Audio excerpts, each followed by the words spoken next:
they destroy. Guess I came back.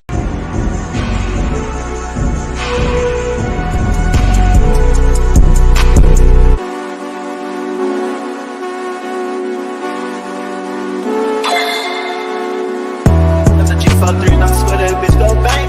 Every time your shit come up, she cutting it up. It's only one of me, you cannot touch my brain. You just can't. I'm with all my guys, these niggas ain't in our lane. Bang. I'm a high school dropout, now I'm breaking the bank. Only hit you, I don't want to talk about love, so thank. Gang. We got sticks in this bitch, we ain't standing up my stain. We ain't in a double R truck, got a big ass tank. How you find yourself trying to come up off my thing? And I never do that shit to you cause it's lame. Yeah. Dude, you just got locked up, man, free the boy out of the chain. And I love that nigga that day, he'll catch me a break. Nigga bitch cheating on him, talk my bitch, better not do that shit. I'ma lose my shit. My nigga got a stick, I ain't even gotta say he gon' do that shit. He gon' shoot that bitch. What's up? What's up with it, everybody? It's your boy Mookie Jones, right? Here on another episode of our UFC podcast with my boy T, man. Y'all know we did our first episode, I believe it was like 2 weeks ago, right? Great stream, great content on that. You know what I'm saying? And we got a lot to break down on this sport of UFC, man. MMA, you know what I'm saying? A lot of people love the sport of MMA, man, but they really, really can't break it down. They really don't know what's the X's and O's of UFC. They don't even know what's a half guard is. I'm like, I told somebody what's a half guard is if you know UFC. They couldn't explain to me, right? They couldn't explain to me why John Jones was a GOAT, right? They couldn't explain to me why these other fighters is great. They just told me I started watching UFC when Conor McGregor was popping out, man. I'm like, come on, man. Come on, man. I'll takes. But yeah, man, we got a lot to break down, man. I want to start by what happened recently, man. There's been a big talks about the UFC, man, and these judges, man. You know what I'm saying? As y'all know, we had Kyle France, man, right? He got robbed, right? I want you to get your take off on that, man, because I actually saw the fight. Saw it, and I said, bro, there's no way that this guy won it. I believe Kyle France won that fight. And what's your whole reaction on that, man? Bro, I'm not even gonna lie. I feel like this whole thing is disappointing on not just for Kai because obviously he lost the fight, but I also feel like it's an L on it's a peak situation for Amir as well, the guy who won, because it was a close fight and Amir did hold his own, but the fact that he got the decision where he didn't deserve it, it's kind of like now he's gonna get discredited now. Even though be treated as if he's some bum or whatever, but even though it's a close fight, but like I said, as I was trying to say, like everyone else, I believe I had Kai winning as well. I thought it was crazy. The craziest thing about it is that one of the most decisive rounds in the fight, which I believe was the fourth round, and that round, he didn't do nothing. Like Kai had that round in the bag, and one of the judges that gave Amir the fight gave Amir the fourth round, which is crazy to me. Mm-hmm. But I don't know, bro. It's crazy. You think judging is a big issue in the sport of UFC, particularly in all combat sport, but particularly when we talk about UFC? Do you think judging is the big issue when it comes to that fight? Yeah, you hear a lot about in boxing as well, but boxing I feel like is more just about politics and whatnot. But with MMA, I feel like it's just literally just a lack of knowledge. Yes, even these judges, I just feel like they don't know the sport as much as they should. In my opinion. I agree. Now, when we look at Kyle France versus Amir, right? I'm looking at this judge's card right here, right? Mike Bell and Chris Lee gave Chris Lee gave the first round to Kyle France, but Sal D'Amato and Mike Bell gave Sal gave Amir the first round, and he gave Kyle France. So overall, the judges had Kyle France win the first round, which to me, the first round was very, very close. But I felt like Kyle France was more active. I mean, both fighters had their moments in that first round. I believe Amir caught Kai behind the head that looked like it hurt him, but it really didn't do any much significant difference. I feel like Kai Friend's activity with his punches, as well as him pressing forward and actually trying to land the heavy haymaker. So no fighter in that round had big strikes in that fight as well, who's landing the heavy right. Which, if you look at the judging criteria, they factor in the fact that they land more heavier strikes beats volume of punches. So if you land more of the significant strikes, then they're going to give you that round as well. So I feel like Kai France, he did I don't understand why the judges, and if we're looking at the judges in that fourth round, they gave Chris Lee and Mike Bell. No, Chris Sal gave Kyle France the fourth round, and then Chris Lee gave Amir the fourth round. I don't understand why you gave that fourth round. I remember that's crazy because what was he doing? Like I honestly, like, what you gonna give him points off of trying to take his back now, like trying to get the back? Like what wasn't even close, bro. It wasn't even the fourth one was not like it's so crazy to me, like, because I gave because I agree the first one was probably the deciding factor, but I gave it to Kai because, like, his footwork was effective in terms of not letting giving Amir any openings to close the distance to go for the takedown entry. Fair. And even when he did get the takedown entry, he got nothing out of it. He got no takedown. He wasn't even close to any. And then even though Kai wasn't landing that many strikes, he wasn't that the output wasn't that high. But at the end, he did outland, in my opinion, at least from the more effective strikes. He landed more than Amir, in my opinion, especially in the end of the round where Amir tried showboating a bit, putting his hands behind his back, and then Kai just closed the gap and landed that right hand in the end before the end of the bell. Yeah, I agree with you, man. It is very, very unfortunate for Kai France. Kai France was just this close to get cracked to getting the belt. But what you said? Yeah, do you hear what he said? He said he lost because the way UFC pays fighters, it's like a win and show pay. So you show up to and then you get that half your pay, and then you basically, if you don't win your fight, you lose half your pay. Absolutely. And Kai lost like 100 G's. 100 G's. 100 G's, yeah. Wow. That was his win bonus. That's his win bonus. Wow, bro. And because Wow. So he lost his ranking. He lost his ranking, which was top. Was like, I think he was like third in the flyweight division. Yes, and he lost his win bonus. Wow, like, that's crazy. And even though he won the fight, he lost both of those things. But that's why I sat there and said, bro, like, I've been saying this since I started getting UFC. You cannot let the judges judge the fight. You got to finish the fight, bro.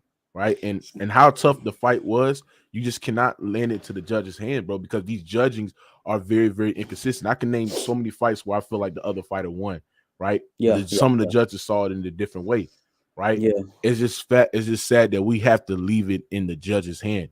There could be reserved some biasness. Yeah. So it's unfortunate for Kai France, man, because he's actually a great striker. I love his aggressiveness in his fights. Yeah. To me, he's that guy in that division outside of Brandon. To me, he because of that fight he had with Brandon Moreno. Yeah, was really close. He just got very close. Yeah, he just got just that body shot that just finished him off. But before that, it was really good close fight. And even the first fight they had, before Brandon was champ, that was a close fight. That could have gone either way as well. You could literally make a case for Kai Kara France. So the fact that he lost that decision because he didn't really is unfortunate for him, man. Like, man, plus man, it just it sucks. It sucks, bro. I want to get back. I want to talk about the big fights coming up. What's particularly just one big fight, you know what I'm saying, that everybody paying attention to because everybody watching that mid championship fight in the middle. I ain't gonna lie, bro. The Charles Oliveira fight versus Beneil Dariush, that is the real main event, right? Lot is on the line. Damn, I'm just getting excited just even think about that fight, man. Who you got going against that fight, man? Bro. Beneil Dariush versus Charles Oliveira. Let me say this about Charles Oliveira. Everybody is hopping off the bandwagon, but let's be real, right?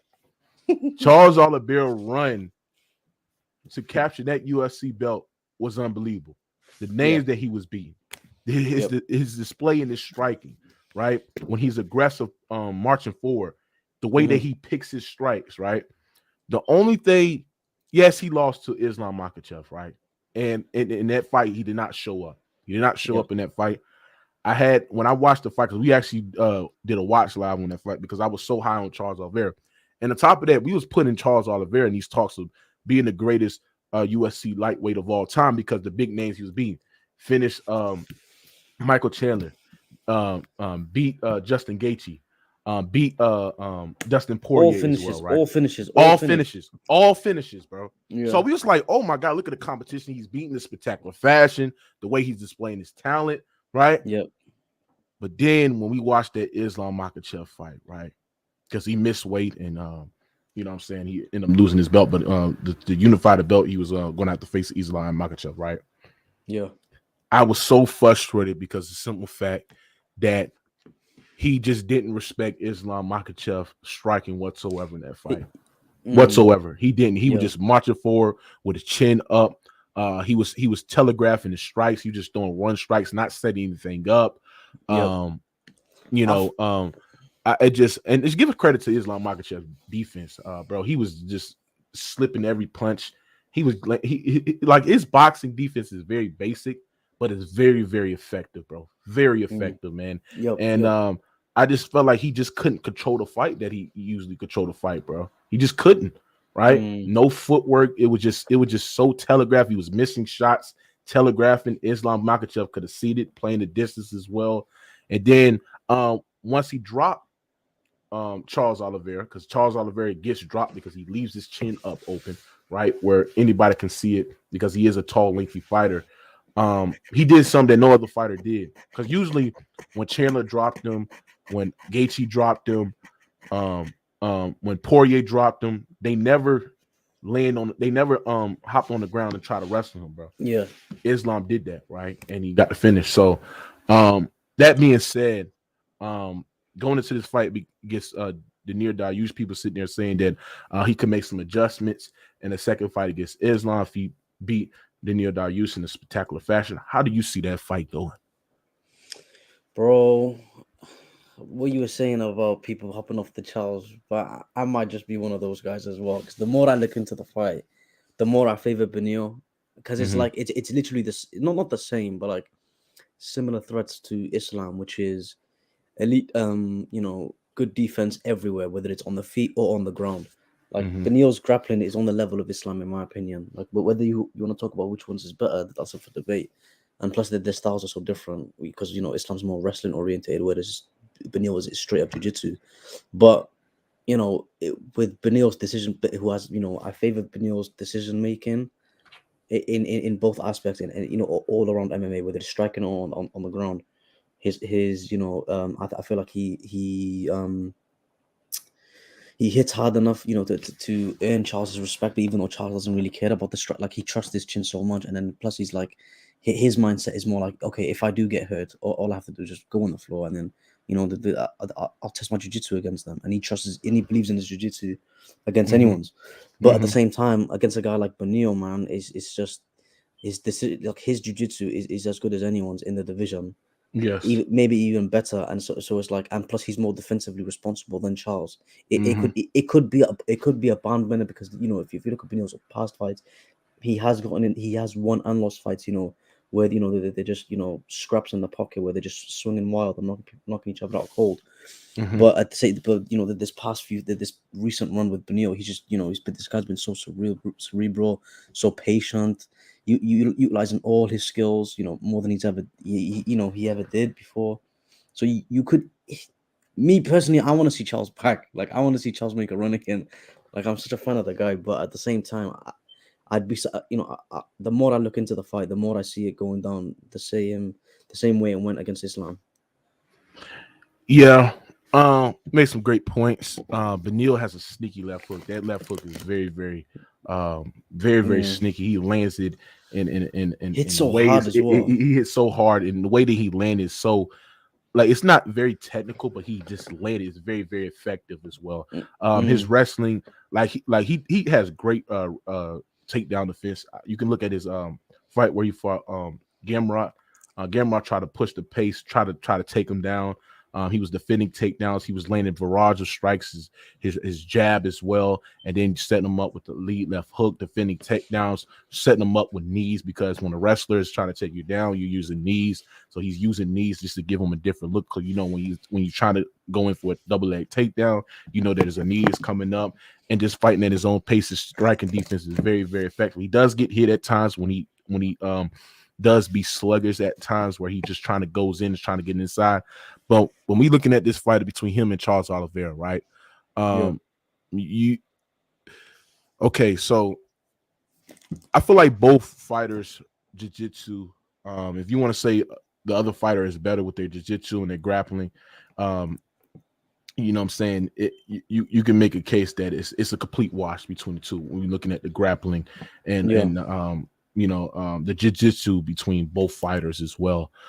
But when we looking at Charles Oliveira, the way that when he's at his best, the way that he create angles, and when he's on attack, he's a very, very effective striker as well. Now, Beneil Dariush does slip punches, and when he slip punches, he does land that lead hook and that lead jab as well. He does land hooks as well, which Charles Oliveira is more prone of getting hit that when he's go inside, and he's more vulnerable with his strikes. But I think in kicking range, Charles Oliveira has an advantage, right? When we're looking at strictly just looking at kicking, the way he can set up kicks with his punches, and also getting in the outside and blitzing. I think Charles Oliveira, if he uses his combinations well, right, and set up his punches because I think that the respect factor was lost in Islam Makhachev, and I think people can be carried over looking at that fight, because that's probably one of the worst I've seen Charles Oliveira, one of the worst since he started getting up to his prime, where I seen him didn't play well or perform well with his striking as well, just not setting up shots. But if he can do that, set up his shots, be more aggressive, and actually use his grappling, because he's a threat in the clinch, right? We can't deny that. Charles, yes, Charles Oliveira. He's a threat in shit. He lands knees, elbows as well. He uses his jab. So like I said, bro, I think I might go with it's close, but I just can't count on Charles, man. But Beneil is great though. I like Beneil Dariush. He's a great fighter. He's well-rounded. If you want to make a case who's more of a well-rounded fighter, you can sit there and say Beneil Dariush is more well-rounded. And the jiu-jitsu is so close, and the grappling is so close, where it just who do you is like between those two fighters, like who do you trust with their striking abilities? Me, it's not really about the skill set. It's more so about the approach. Because I feel like with Charles, what you were saying about, he didn't have respect for Islam. If you really look back even at his wins, he doesn't really respect Justin. Like look at the fight with Gaethje, for example. He didn't really, to me, I don't think he really showed respect to Gaethje's power at all. Like, and when you said about the kicking range, I don't think he fights well at kicking range. He has kicks, but I feel like he's more effective and more dangerous in close, boxing and clinching range. So because if you think about it, all his knockdowns and finishes, they all come from like he dropped what's his name, Gaethje with the right hand. He dropped Chandler with 1-2. I think it was with Chandler it was a left hook. So Gaethje won. I think the Gaethje was one was a 1-2, right? Yeah. No, it was a 1-2. It was a 1-2. I think it was on the break of a clinch, I believe. I could be wrong. But it was a right hand, But with the Chandler fight, it was like they both said they won the 1-2 as they were both at the step back. Charles pulled back with the left hook, short, nice clean one, dropped him on there. So I feel like if he does want to give show his power against Beneil, it'd have to be in the boxing range. But at the same time, you're taking quite a big risk, because Beneil's got some danger there as well. So it's like it's more so who's got better decisions. So you don't think that Charles Oliveira can approach this fight at kicking range and use his inside leg kicks, use the kicks to stand on the outside or stuff like that? You don't think that his team can tell him to use that and then use the jab, and then when you see your opportunities, when you see the angles, you can go inside and play the boxing range more well. And then the thing is when in range, Charles Oliveira is more dangerous than anybody. He lands elbows when he's so up close to anybody. Absolutely. He lands this body uppercut and then a 1-2. as the fighter is trying to back away. So like do you trust Beneil Dariush play the defense near the cage? Like, do you trust him to be a great counter striker, be effective I, on the back foot when Charles Oliveira is yeah, blitzing in? Because Charles I, Oliveira picks his strikes. He's probably one of the best like strikers at blitzing in that we've seen in the UFC right now in the lightweight division. So, do you trust Beneil Dariush to be that effective as a striker, moving in, ducking, moving his head? yeah. I see what you're saying. Yeah. I trust Beneil more in terms of playing playing on the outside and picking his range, going in the inside as well, mixing it up. Because I feel like his decision making, like I said, is better. I feel like he's better coached as well. I feel like he's got one of the best head coaches in the game in Rafael Cordeiro. Oh yeah, his IQ is pretty great. I like his IQ. He's a very good decision. He's a really good decision maker as well. And with Charles, I feel like Charles his weakness is his strength, which is like recklessness, puts you in a firefight, and he what he needs to do is to stop Beneil from thinking too much. Rather, he needs him to overthink. He needs him to panic, get in the pocket, throw strikes. If you miss, you miss. As long as you got Beneil thinking, and you showing him all these possibilities, whether it's with your punching, your boxing combinations, your kicks, your clinch game, your elbows, your knees, anything of that. Just turn it into a scrap. Obviously, Beneil has his threats in a scrap as well, but at the same time, that's where you're at your best. So if you want to give yourself the best chance, you do have to take more risks than Beneil. That's why I favor Beneil, because Beneil can win in that style of fight, but he can also win while picking Charles apart on the outside, being a bit more decisive and being a bit more smart with his attacks and whatnot. On the ground, it really depends on the position, on who gets the top position, who gets on the ground, how he gets to the ground as well. It is really close. It's hard for me to decide how. Charles is very dangerous on his back. The arm bars, the rear naked chokes, not a rear naked choke, but the Kimuras, anything he could do, and then when he grabs your back, is almost impossible to get him off.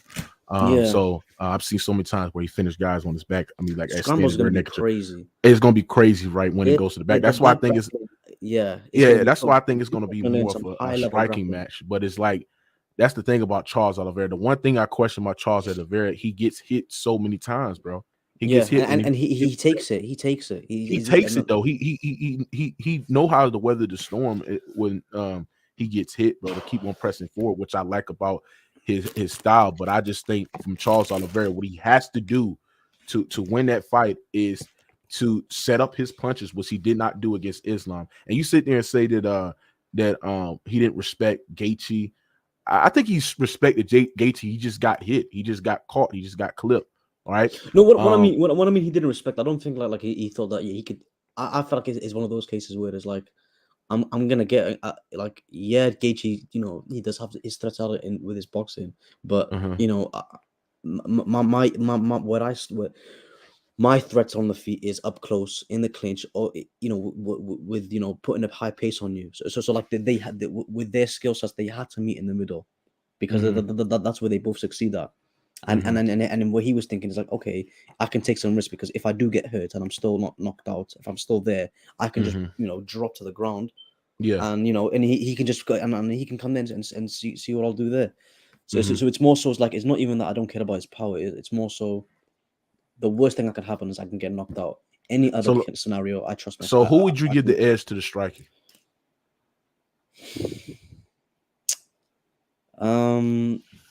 I'd probably give it depends on. I would probably give it to Beneil, because I feel like Beneil's got his decision making is what gives him the advantage.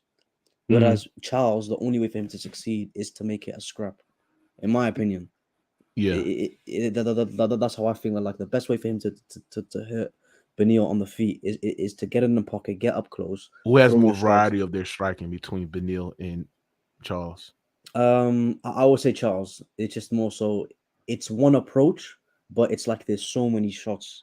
It's boxing combinations. It's the tight clinch. It's knees in the clinch. It's the elbows on the break.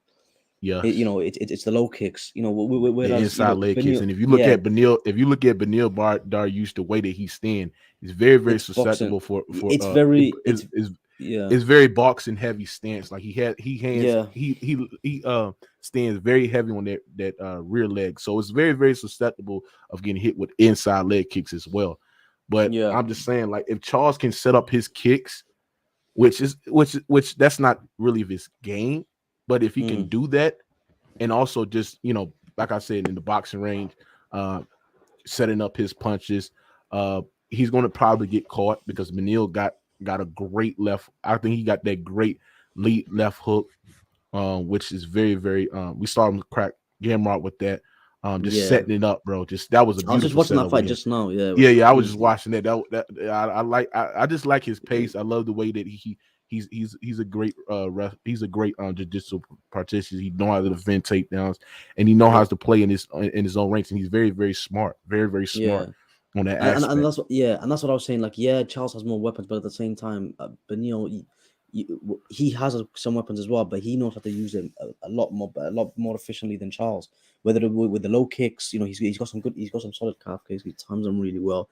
But doesn't really have high volume with them. But when he does throw them, they do seem to have quite an effect. And like you said, with this boxing and his left hook, he has an effective jab that's just there, just to throw it out there. But his left hook. Who you talking about, Charles? No, Beneil. Oh yeah. Yeah, so it's more so like it's less weapons but better decision making. So it's more so like who you think is more quicker? I wouldn't say Beneil. Beneil's not the quickest. Beneil, he looks like the most unathletic. He looks very unathletic. Very unathletic. He looks slow, but at the same time, this guy's got this deceiving strength, like a lot of fighters. Like very strong. Oh, absolutely, bro. Yeah, they see like being able to like if you look at his last fight against Gamrot, if you see the way he was defending certain positions, that takes a lot of balance and strength and grappling strength to be able to do what he did. And it's very deceiving. And if you see how he controlled, like if you look at both, because the best way to break it down their fight is to look at both of their performances against Tony Ferguson. Because they both fought him, and they both fought Tony the same way, which was mix up the strikes with their jiu-jitsu. And they kind of approached it the same way, which is more so control based. Charles was more attacking, more submissions than Beneil, I believe, but that's probably because Beneil is more control orientated, kind of similar to Islam. So it's more so like, so going back to what you were saying, I do think Charles is quicker than him. Yeah. Charles is more quicker. I think Charles has better footwork. He has better. His ability to create angles. That's the thing about Charles. His ability to create angles when on attack, when pressuring fighters up to the fence is pretty elite. Like when fighters are trying to like sway. Yeah, it's good forward position. You're great forward position as well. So I think Charles Oliveira angles in the way that he set up strikes. Like I've seen fighters just engage with Charles Oliveira, and Charles Oliveira will parry right, then go to the left, and then switch it up with a jab and a straight cross, and that's how you drop a fighter. Like that to me, I think his footwork is a little bit more better than Beneil. I also think he's the faster, he's the quicker fighter, and I just kind of favor him with the striking just because just the variety of his strikes when pressing up fighters or pressing forward against a fighter, the elbows, the jabs, the knees, you know what I'm saying? It's just, just many varieties of his strikes. So I kind of favor him, man. You know what I'm saying? So overall, who you got winning the fight, man? I'm gonna go with Beneil. Yeah, Beneil. You got Beneil. My heart says Charles, but the more I look into the fight, man, I give it to Beneil. I feel like it's gonna be the same. It's gonna be similar to the Islam fight, on the more or less the same. But the grappling, I don't know how that's gonna go. I think it's gonna be it's just very hard to call, bro. Yeah, it depends on the positioning and whatnot for me to decide or give an opinion rather on how it will go. Yeah. Who you got? Charles?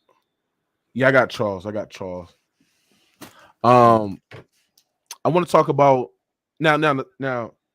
If Charles Oliveira wins and Beneil wins, what's next in their future, bro? If one of them, like, who you think is more of an upside in getting what they want if a fighter wins? Like, who you think is going to Oh, receive? Go ahead. yeah. I would say, in my opinion, how I think it will go is if Beneil wins, his next fight will be a title fight. However, if Charles wins, I feel like his next fight will be the winner of Dustin Gaethje. Poirier and Gage. Yeah. I feel like he'll be the winner of Mm, that fight. I don't think he'll mm, get a immediate title fight because he just lost it. mm-hmm. Yeah, so I would say so that I think like that the right answer to it is Beneil because his next fight will be a title fight. So you don't think if you can make some adjustments against do you think if he makes some adjustments against Islam that he fought, do you think that can be played out into his favor for Charles? Like, you think it will spice something out if Charles Oliveira beats Beneil, right? Yeah, And if he goes up and face Islam again, he gets a crack at the belt. Say if he beats Beneil in a spectacular fashion, right? yeah. What adjustments do you see that Charles Oliveira can make where you think he can have a chance against Islam I Makhachev? I don't know, man. Because It's would you because say that first round was very, very interesting? Like, the do you first, think? yeah, I don't see how it would go different because unless Islam's Yeah, because striking he because probably like we're saying like Islam will probably win because Islam is a more yeah, well-rounded fighter. But I'm saying, like, do you think the adjustment that Charles Oliveira can make show a little bit more respect to the striking, uh, uses combinations well, yeah. and then like off the back, and I don't think he should be a little bit more hesitant on pressing Islam Makhachev forward and just being more defensive, move Yeah. your head, just showing a little bit more respect. What you think about that, man? The adjustment that Charles can I, make before Islam. it's hard because what won Islam the fight, in my opinion, was his defense overall, like on Mm-hmm. striking and grappling. You know, Mm-hmm. because as soon as he took as soon as Islam it took Charles down, it wasn't like Islam Charles was just chilling. He was going for submission attacks, go Mm-hmm. try not going for arm bars and triangles and whatnot. So it was like it was it was his defense that won him the fight, in terms of the striking and the grappling. So it was more so like if he'd have to do something he'd have to find a way to force Islam to fight his fight because what won Islam the fight is the fact that he controlled the pace and he Mm-hmm. dictated how it went, and Mm-hmm. that's what lost is Charles the fight because Charles likes to control the pace. You know, we you know, like I said, he likes to swarm. You know, like if you look at all his fights, he always almost always opens up with the jumping crane kick, which is like he fakes a knee with one leg and then throws a front kick to the chest.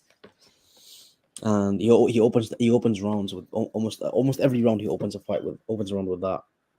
So and that not to land. I mean, obviously he's trying to land, but that's more so just to get the fighter on a defensive mindset, and then in terms of getting them on the back pedal and being allowing Charles to pressure them and control the Mm-hmm. pace at his pace as well. Mm-hmm. So and Islam shut all that down. Like he was very defensively responsible.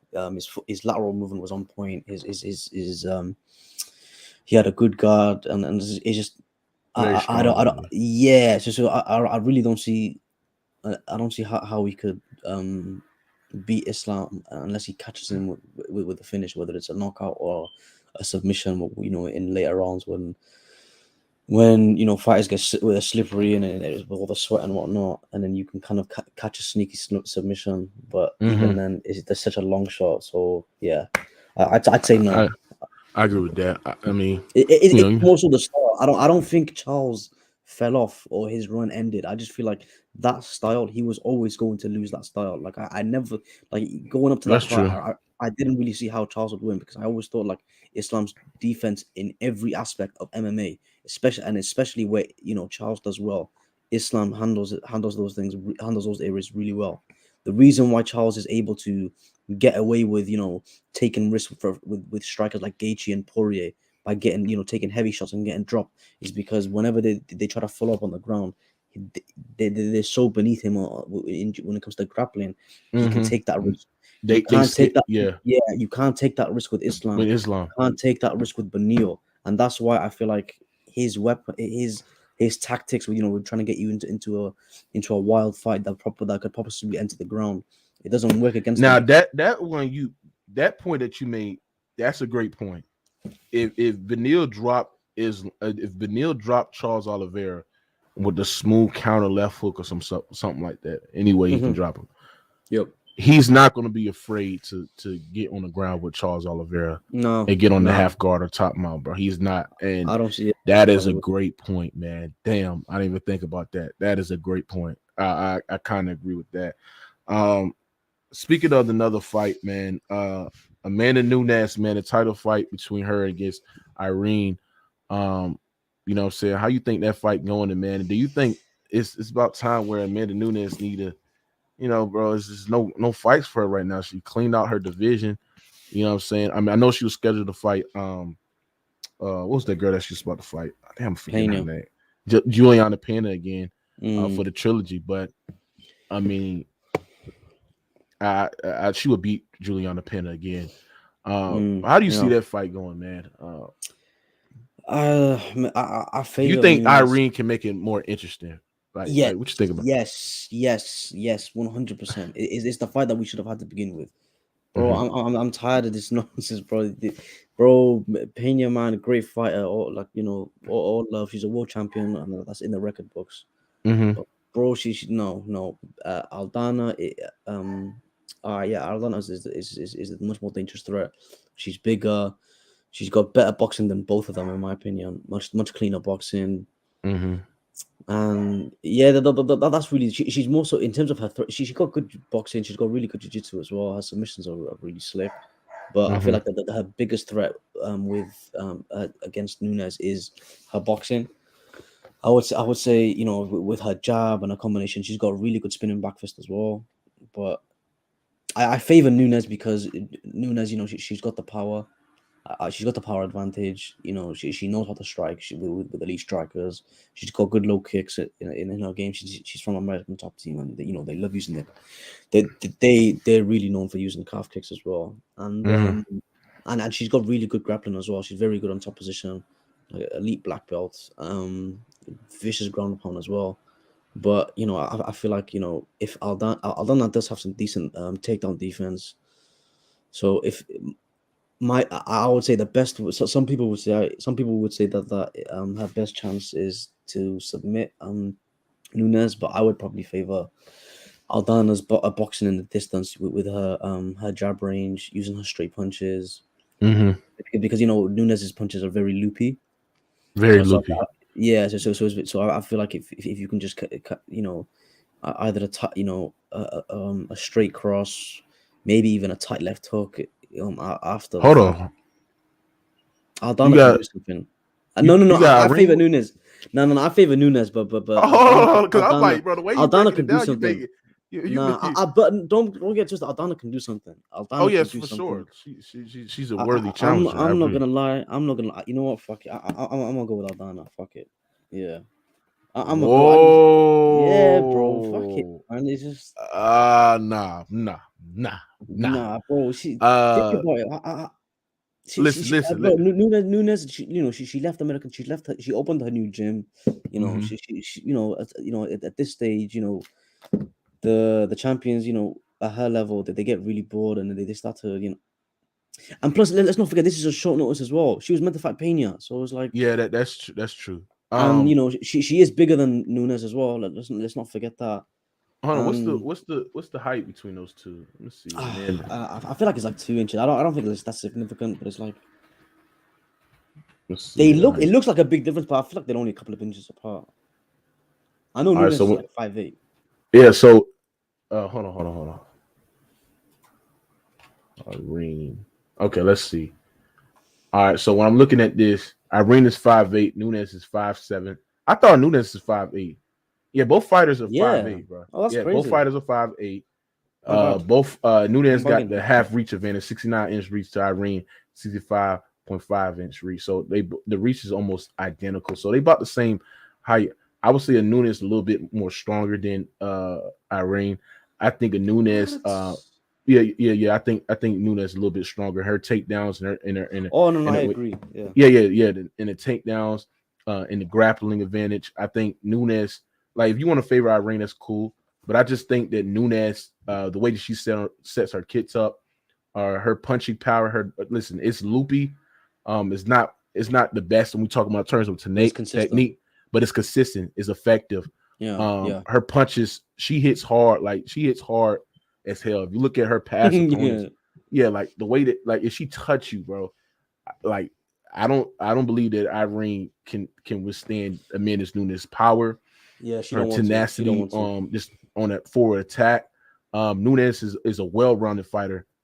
She know how to set up her kicks. I think she used against bigger fighters, she used calf kicks as well. She sometimes she goes up high with her kicks as well. So she sets up her kicks pretty well. And listen, Nunes is an underrated wrestler, bro. Very, very underrated wrestler. Yeah.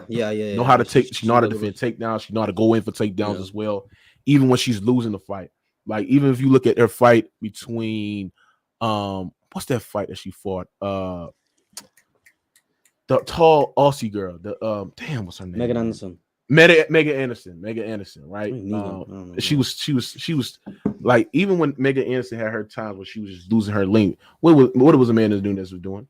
Going in for the takedown and body her. She smoked her. Yeah, she ran through her.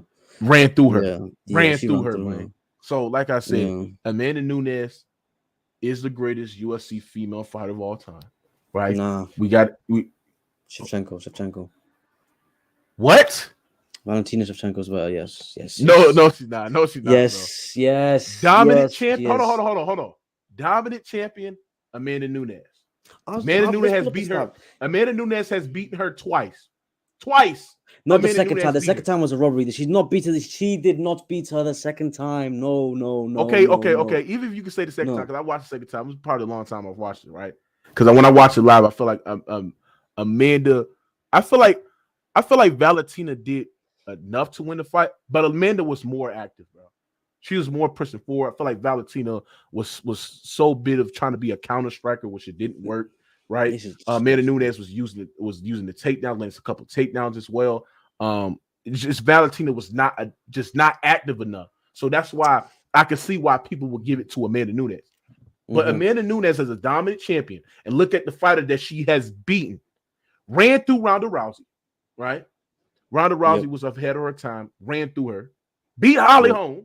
Right, former UFC women's bantamweight champion, beat the scariest knockout artist in UFC female fighting, and Chris Cyborg, right? Yeah.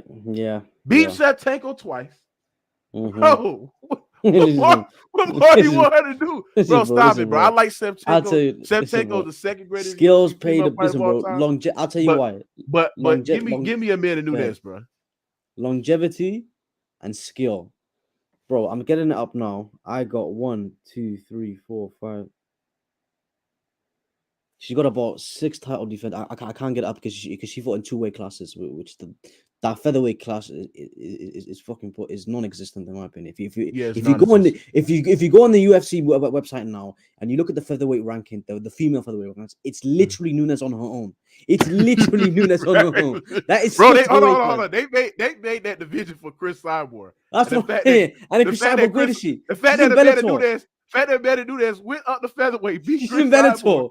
She's in Bellator. Like Nunes is the only featherweight left. And she's the champion. Who's she defending her belt against, bro? I'm telling you. Yeah, that UFC featherweight, women's fight, that was terrible. That was a terrible invention for the UFC. Listen, bro. Listen, if she's a featherweight champion, then Jorge is a champion for winning the BMF belts.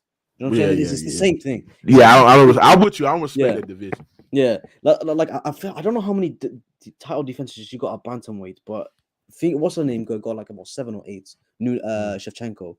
And I feel like she's more skilled than Nunes. Nunes is more so. Oh, I would give you that. But she's boxing, a couple of low kicks, and she's a black belt in jiu-jitsu, which is nothing to scoff at. But I'm saying compare that to Shevchenko, who is elite Muay Thai world champion. She's not a good Muay Thai fighter for an MMA fighter. She's an elite Muay Thai fighter. Okay, world champion. She's got elite taekwondo techniques. She's got what else? I think she's a black belt herself in jiu-jitsu. She's a black belt in judo. Actually, I don't know if she's a black belt, but she's a high-level judo practitioner as well. Yeah, and she's an elite wrestler herself. Great submissions. Exactly. She's Great counter strike. far I'll more give you all skilled. that. She's got the longevity. She's got the skill set. In my opinion, she beat her the second time. I stand on that. I will die on that hill. She beat her. It's not that I can make the case for her. I will die on this hill. No, That I she don't. 100%. I don't think. She I don't think it's. 100% beat her. I don't think it's definitively that she beat her because Amanda Nunes was just Mm. not active enough. She just wasn't. I mean, not Amanda Nunes, but Valentina Shevchenko was not active enough. Bro. That's the I need to problem watch that I it had again. about her. I need to watch it That's again. the problem that I had with Shevchenko because I wanted Shevchenko to win that fight so bad. She But should the have won problem that. that I had She with should have her, won that she fight. had the right game plan, but she just wasn't active enough. She wasn't. She should like what she was in the first fight, in the later second round, in the third round, when she was just picking Amanda Nunes apart, gassing Amanda Nunes out. She wasn't doing enough to gas Amanda Nunes out. She wasn't doing enough. That's the problem that I had with her in the second fight. Yeah, but I think Nunes did get tired enough. I need to watch it again to give you a I proper watched. analysis. Listen, I watched the second fight. My problem with Valentina, she did not do enough to gas Amanda Nunes out. She was just trying to play the counter striker role. She's and Amanda very Nunes is playing the defensive. game because Amanda Nunes is bigger, she's longer, she's taller, she's stronger, she's lengthier. And Valentina, let's be real, she struggles against bigger fighters, bro. She just does, right? Against bigger fighters that can match the strength for strength, right? That can withstand her 1-2, that can strong enough to take her to the ground, right? Or strong enough to withstand the punches, the varieties of punches that she can do. She struggles against bigger fighters, bro. She does. I'm not here for this, man. It's fraudulent double champ, man. Not a double champ at all, man. Yeah, she is just as skilled. She's a well-rounded mixed martial artist. She's not just as skilled. She is not just as skilled. But she's well-rounded though. Let me take that back. She's not as just skilled. She is well-rounded. She's well-rounded though. She's a well-rounded. If you want to give the skill, give it to Valentina. Valentina is better in the clinch. She has better kickboxing. She uses her range better. She's just as great on the ground, but she's even better on the ground on her back, right? Yeah. So, but to be fair, Amanda Nunes hits harder. Boxing, who would you favor?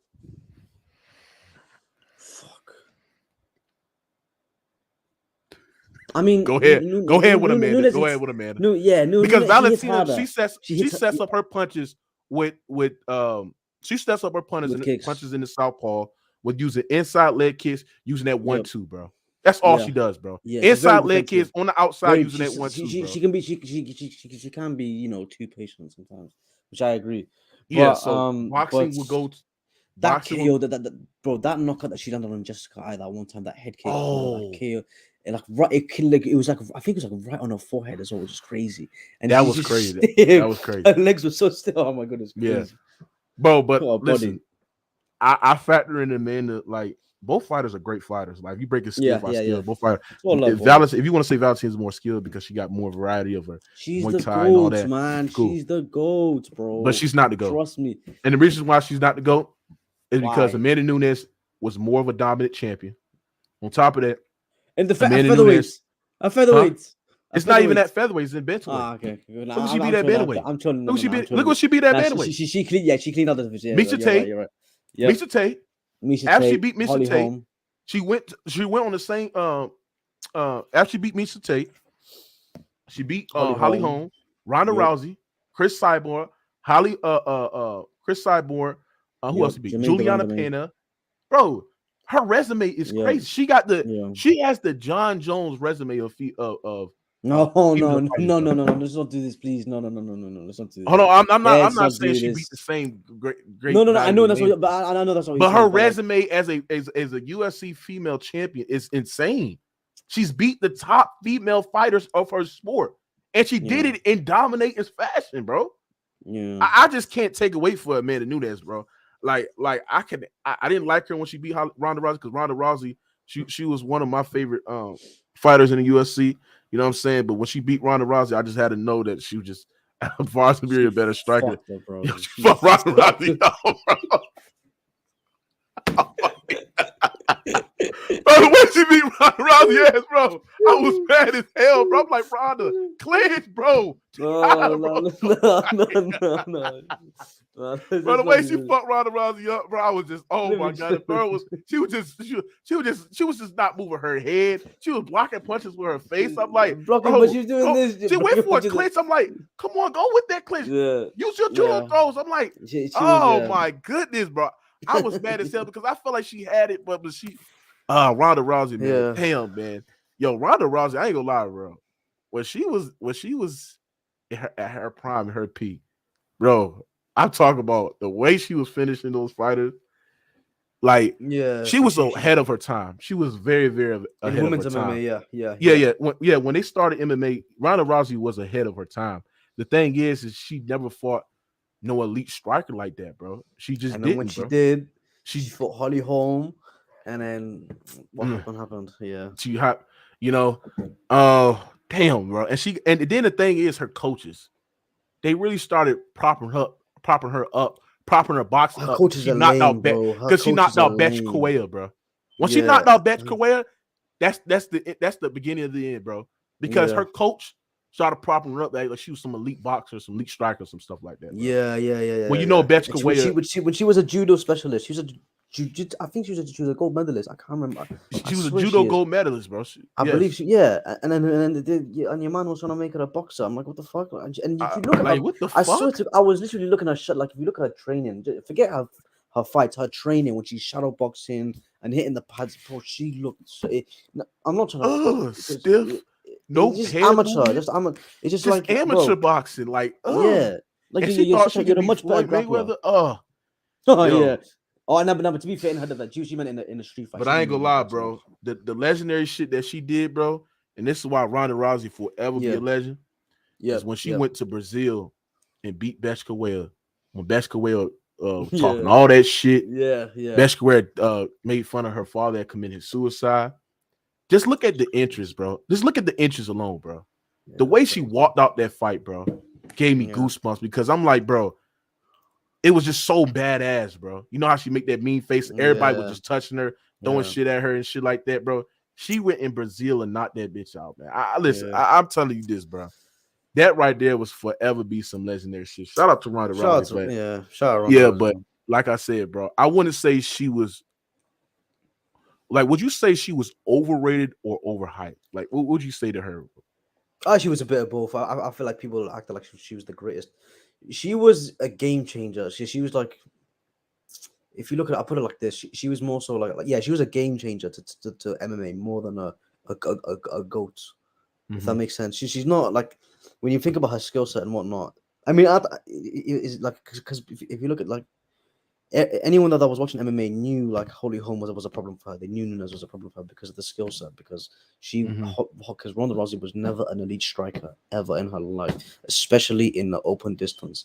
So when you put her against an elite kickboxer, a boxing world champion, a WBC boxing world champion like Holly Holm, and then you put her against a knockout artist like Nunes, and then with Ronda's style of boxing, it was like you kind of could predict that would happen. So it was more so like she was more of a game changer than anything. So I would say because people thought that she was the GOAT because of how successful she was and how the hype was crazy for her. I would say she was overrated, but it was because of the hype, if that makes sense. Yeah, I agree with that, man. I think Ronda Rousey to me was ahead of her time. I think that the fighters that she fought, I mean, it worked best in her advantage. It matched up perfectly for her, bro. She was elite in the clinch. She landed elbows, knees, very, very great in the clinch. Great jiu-jitsu, great judo, great submissions, great arm balls. She has the most devastating arm balls that I ever seen, man. So just give a shout out to her as well. Somebody said she was the first. What else we got to get to? I want to talk about this Justin Gaethje and Dustin Poirier fight, man, for the BMF belt. Do you think that fight is the next belt for the when the champion the face Islam next, man? What you think about it, bro? Yeah. I feel like I really want to see those guys. I really wonder how they would look against. Actually, it's more so with that fight itself, like in terms of who would win and how it would go. I'd probably shut up. It's probably just, okay. So if you compare it back to the first fight where Gaethje and Poirier fought, and then Poirier was no, not Poirier. Sorry, Gaethje had a much different fighting approach with he had a different fight approach with his fight against Gaethje. So when you look at that, when you look at Gaethje now with his approach, when he's much more decisive, he's more looking to win. It's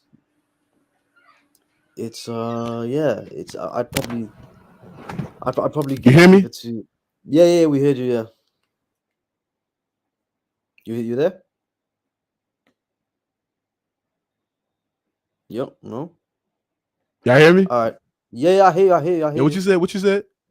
Yeah. I was just talking about I was just comparing how Gaethje was a fighter, in the first fight with Poirier, because this is a rematch.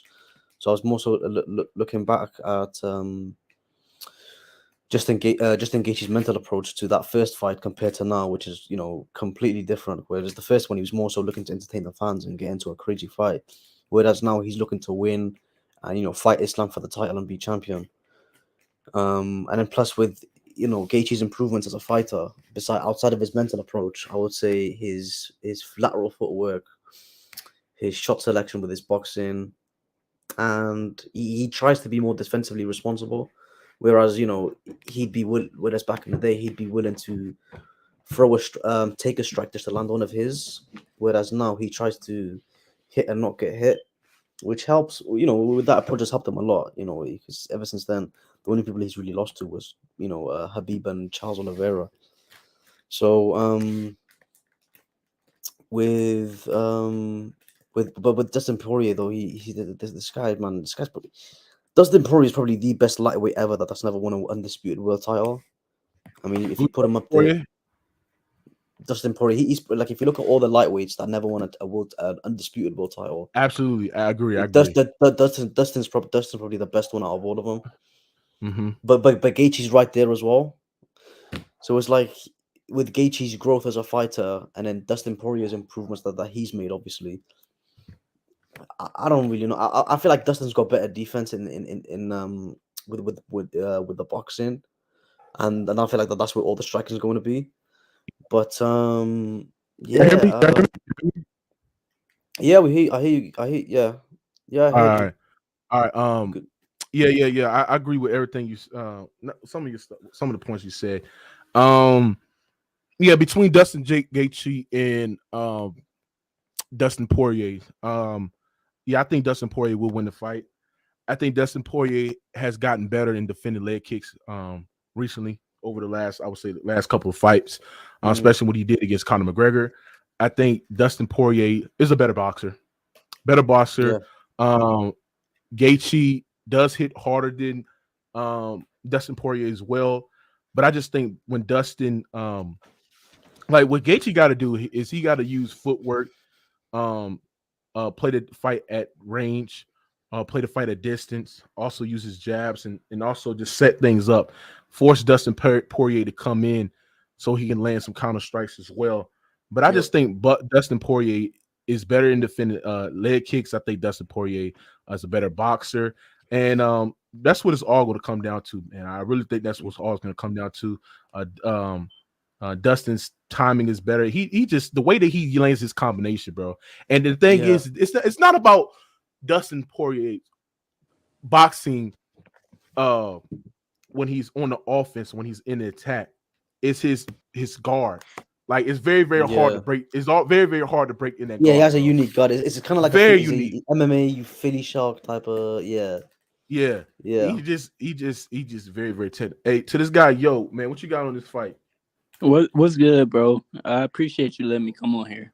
So you know UFC? Hell yeah, bro. I know UFC like the back of my hand, bro. Okay. But, so what you got on this fight? Yeah, y'all was right about that. Dustin Poirier, the way he blocked, bro, with his elbows and shit, bro. You seen Max Holloway, how he was reacting? Very hard to land through that guard. Yeah, bro. So this gonna be a tough fight.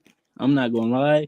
I don't know who gonna win because Justin Gaethje is he's tough, bro. So I don't Hold on, know. y'all heard me racing at my door. Yeah. Bro, that shit was hilarious. Hold Dog. on, bro. How did y'all hear that shit? I thought it was on mute, bro. That shit was Nah, hilarious. you went on Fucking a barking, You bro. must have left the door open, bro. No, ain't nobody at the goddamn door because we stay in the big like we got cameras. Like ain't nobody at the fucking door. That's what I'm saying. Why the fuck is this? Damn, they fucking annoying, bro. Hey, what But type go of ahead, dog bro. you got? I got pit bulls. Yeah. Oh pit bulls. yeah. I can't believe y'all heard that Yeah, shit, bro. That shit was Shut the funny. fuck up. But go ahead, bro.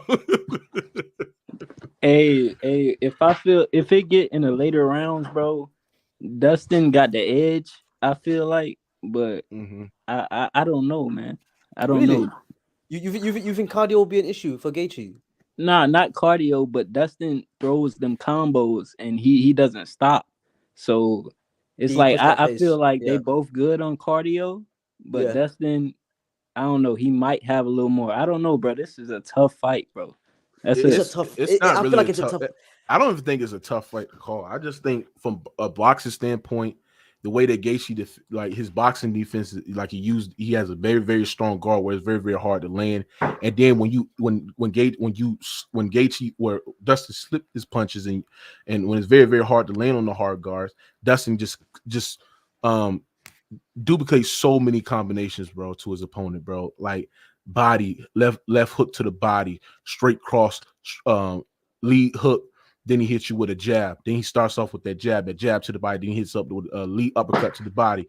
Then he hits you up with the lead hook. And just so many combinations that Dustin can do. That's why I said, like, if Gaethje can use his footwork, right, and actually just have Dustin be more vulnerable and coming in and just pick his strikes off of that, because he does hit harder than Dustin Poirier, I believe. But if he can use his footwork and get inside or land some combinations as well, I think that he can probably hurt him. But if I had to pick the fight, like I gotta go with Dustin Poirier, bro.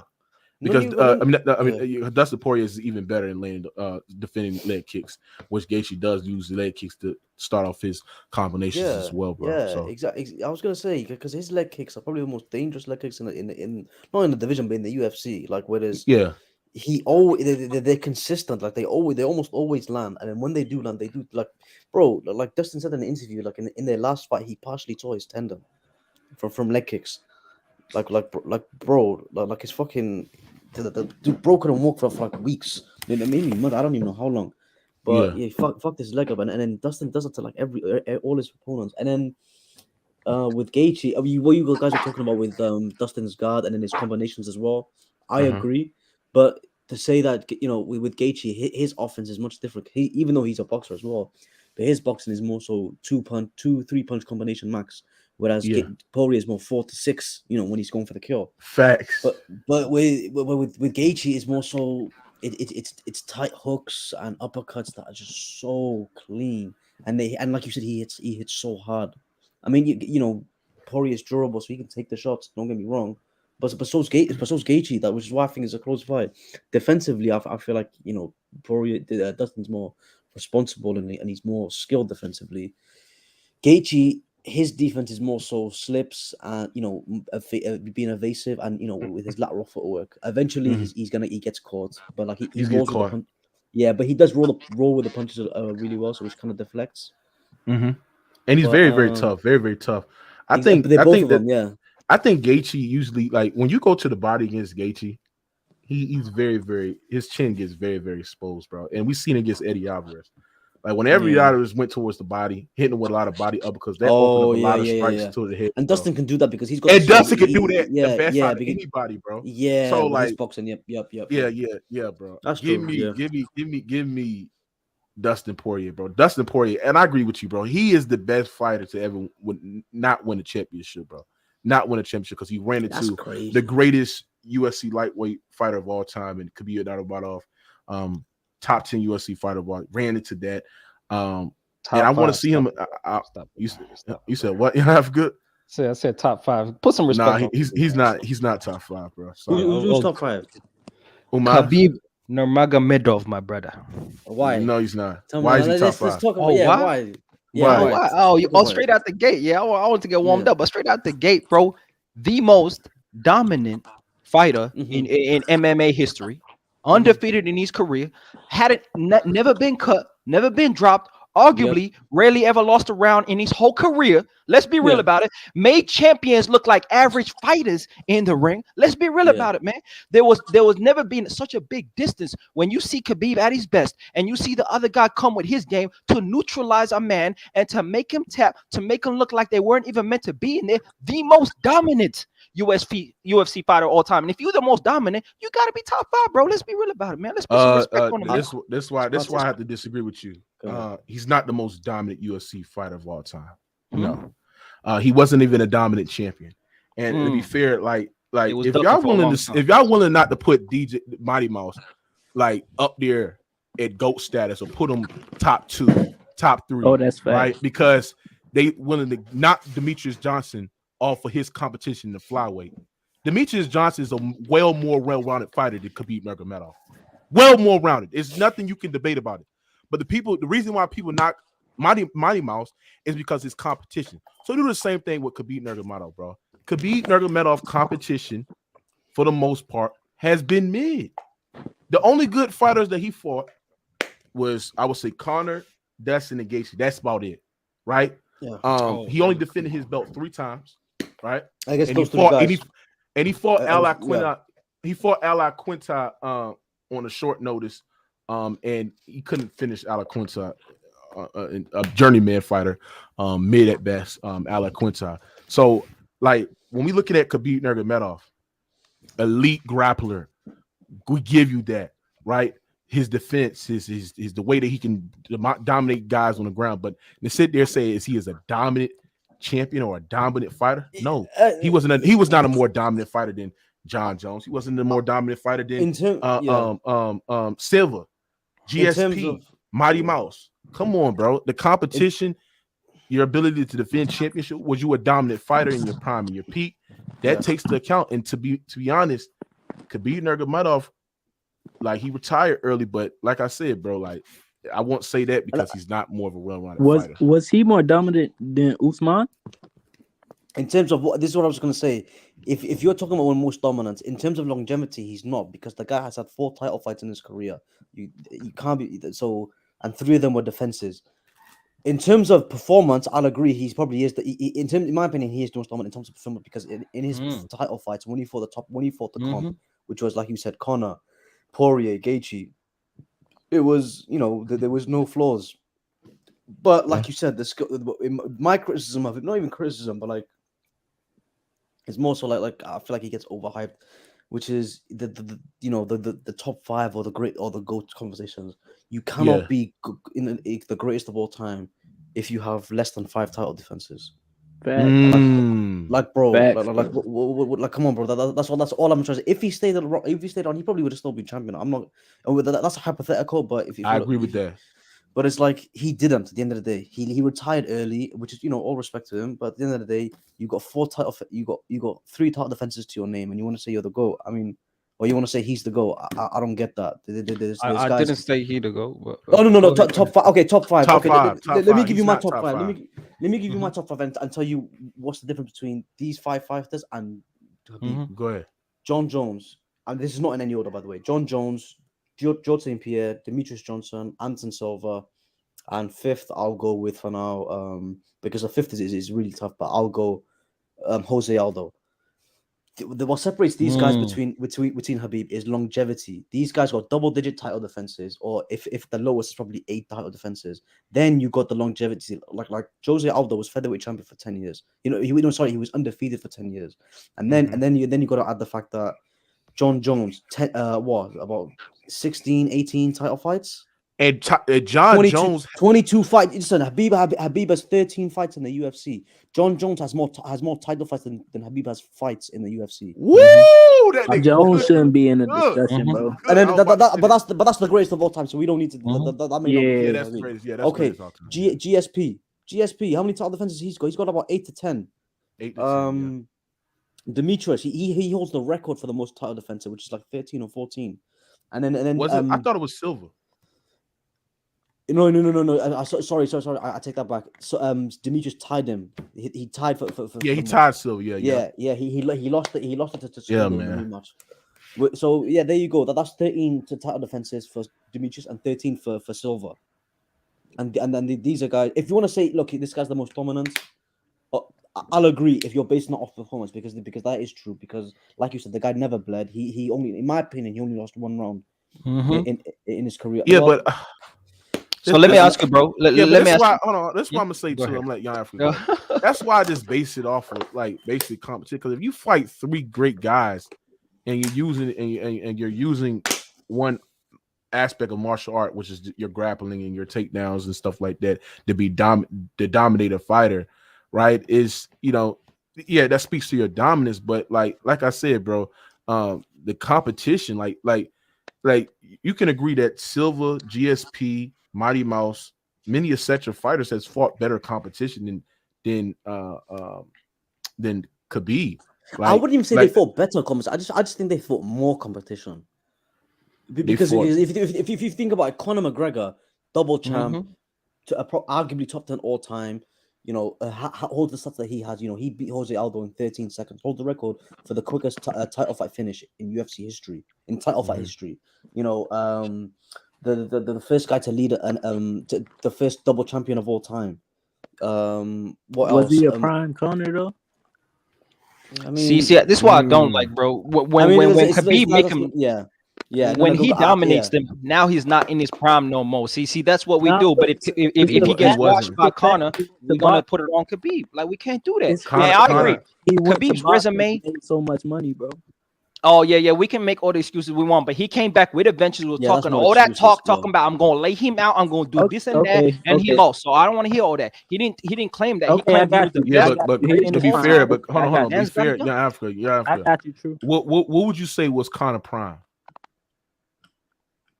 Conor's prime, I would say from when he becomes interim champion, right?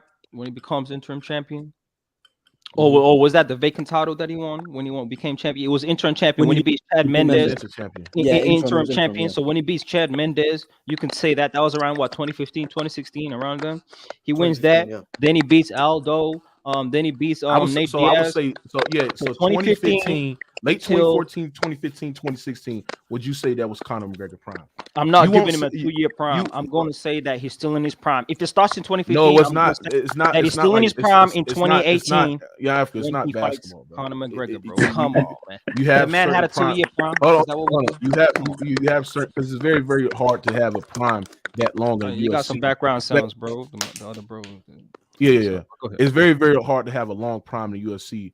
There's some fighters that are outliers of that, especially when you're in a brutal sport like that, where guys are kicking you, kneeing you, elbowing you, clinching you, striking you on a high level. Like the damage is very, very prevalent, bro. Like you gotta understand, like it's not basketball where guys are gonna have a 10 to 15-year prime, bro. No, Conor McGregor's prime, where he was at his absolute best, was 15 and 16. There's no way you can sit there and say that version of Conor that showed up against Khabib Nurmagomedov when they fought, that was Conor McGregor prime, especially the way that he approached the fight. Even Conor McGregor was injured in that fight. I'm not making no excuse, but the injuries matters, right? Especially when the way that Conor McGregor fights, uses kicks to set up his punches, etc., right? What injury did he have in that fight? What injury? I think he had a foot injury. It was like a foot injury or toe injury. Man, that's what they always say. Even if it was, bro, is his resume like good enough though? Even if it was prime Conor McGregor. Well, Conor has a resume. Not Conor's. I'm talking about Khabib's. Even if it was prime, bro, Khabib. Listen, his win against Conor is legit. His win against Conor is legit. It's a legit. Okay, even if you want to say it was legit, even when you say I believe it's legit. I believe it's legit. Okay. Listen, even if you want to say it's legit or not, right? He fought Conor, Justin Gaethje, and Dustin Poirier, right? Neither of those guys were champions, right? Would you agree with that? But neither of who? Outside of Conor, he's fought Dustin and Gaethje. Oh, I see what you're saying. Yeah. Rafael Dos Anjos, champion. Don't leave him off the list. Let's not do this. Let's not do this. Rafael was champion. Let's not do this. How we undermining the man? He fought two champions. Now tell me how many champions did the other guys fought. No doubt, and that's why. Khabib's resume, I agree. Khabib's resume as a champion wasn't great enough to measure up against these guys like John Jones and these dudes. I agree, but my point was being one of the most dominant. So you agree he's not top 5? No. I still got him in my top 5. That's me. That's me. I still got him in my top 5. Tell me why. Yeah, go ahead. Tell me why. Look, as I said before, the dominance of arguably never losing a round and being able to beat great fighters and make them look average in the ring. He's complete dominance of them. On top of that, if you could just talk about his game, he's striking, his ability to pressure fighters, right? His ability to clinch and take guys down in various ways. That's not striking. He did strike. He pressured. He put pressure on the fighters. He put pressure on the fight. He was on the front foot on a lot of fighters. That's the threat of the takedown. That's not striking. No doubt. That's a part of his all-round game. That's why he's great, right? So you got to think of the takedown. Yeah, he's great. He lands the right hook on his chin. Hold on. He's great with his grappling and his ability to pressure up fighters because of the threat of the takedowns. To sit there and vouch his striking is below average, bro. He's not really. I didn't say at elite striking. I'm saying his ability to pressure fighters, right, and be able to strike off of the threat of the takedown. That's why I said his clinch and takedown game allows him to land that right on Conor McGregor and a lot of fighters that he even his ability to strike off the threat of the takedown, his technique is pure shit. Usually when Khabib blitzes fighters up, bro, it just no technique. It's just rushing. His hooks is very, very just unorthodox. It's just not really very, very technical. So it don't land. It's not effective of a strikes. So even when he pressure fighters up to the fence, he's not like you say the threat of the takedown allowed him to land strikes. It's not nowhere near effective. Now the best strike, the more impressive strike that I see him land is when he caught Conor with the rear overhand, right? When it was the threat of the takedowns because Conor thought he was taking him down, and Conor, but Khabib faked like he was going for a takedown, but then went up top and hit Conor McGregor with the overhand. That's the threat of the takedown. The reason why fighters are looking like average fighters because the fact that the Khabib has the threat of the takedown, he has the grappling advantage. So that's what make Khabib great, just his grappling alone. But when we break it down from fighter to fighter, when we compare them to a GSP, when we compare them to a Mighty Mouse, when we compare it to John Jones, them guys have more tools in their box. Them guys can dominate fight on every aspect in the clinch, with their striking, with their long range attacks, with their wrestling, with their jiu-jitsu, with John Jones Greco-Roman wrestling as well. Them guys can dominate on the fight in every different aspect of the goddamn game.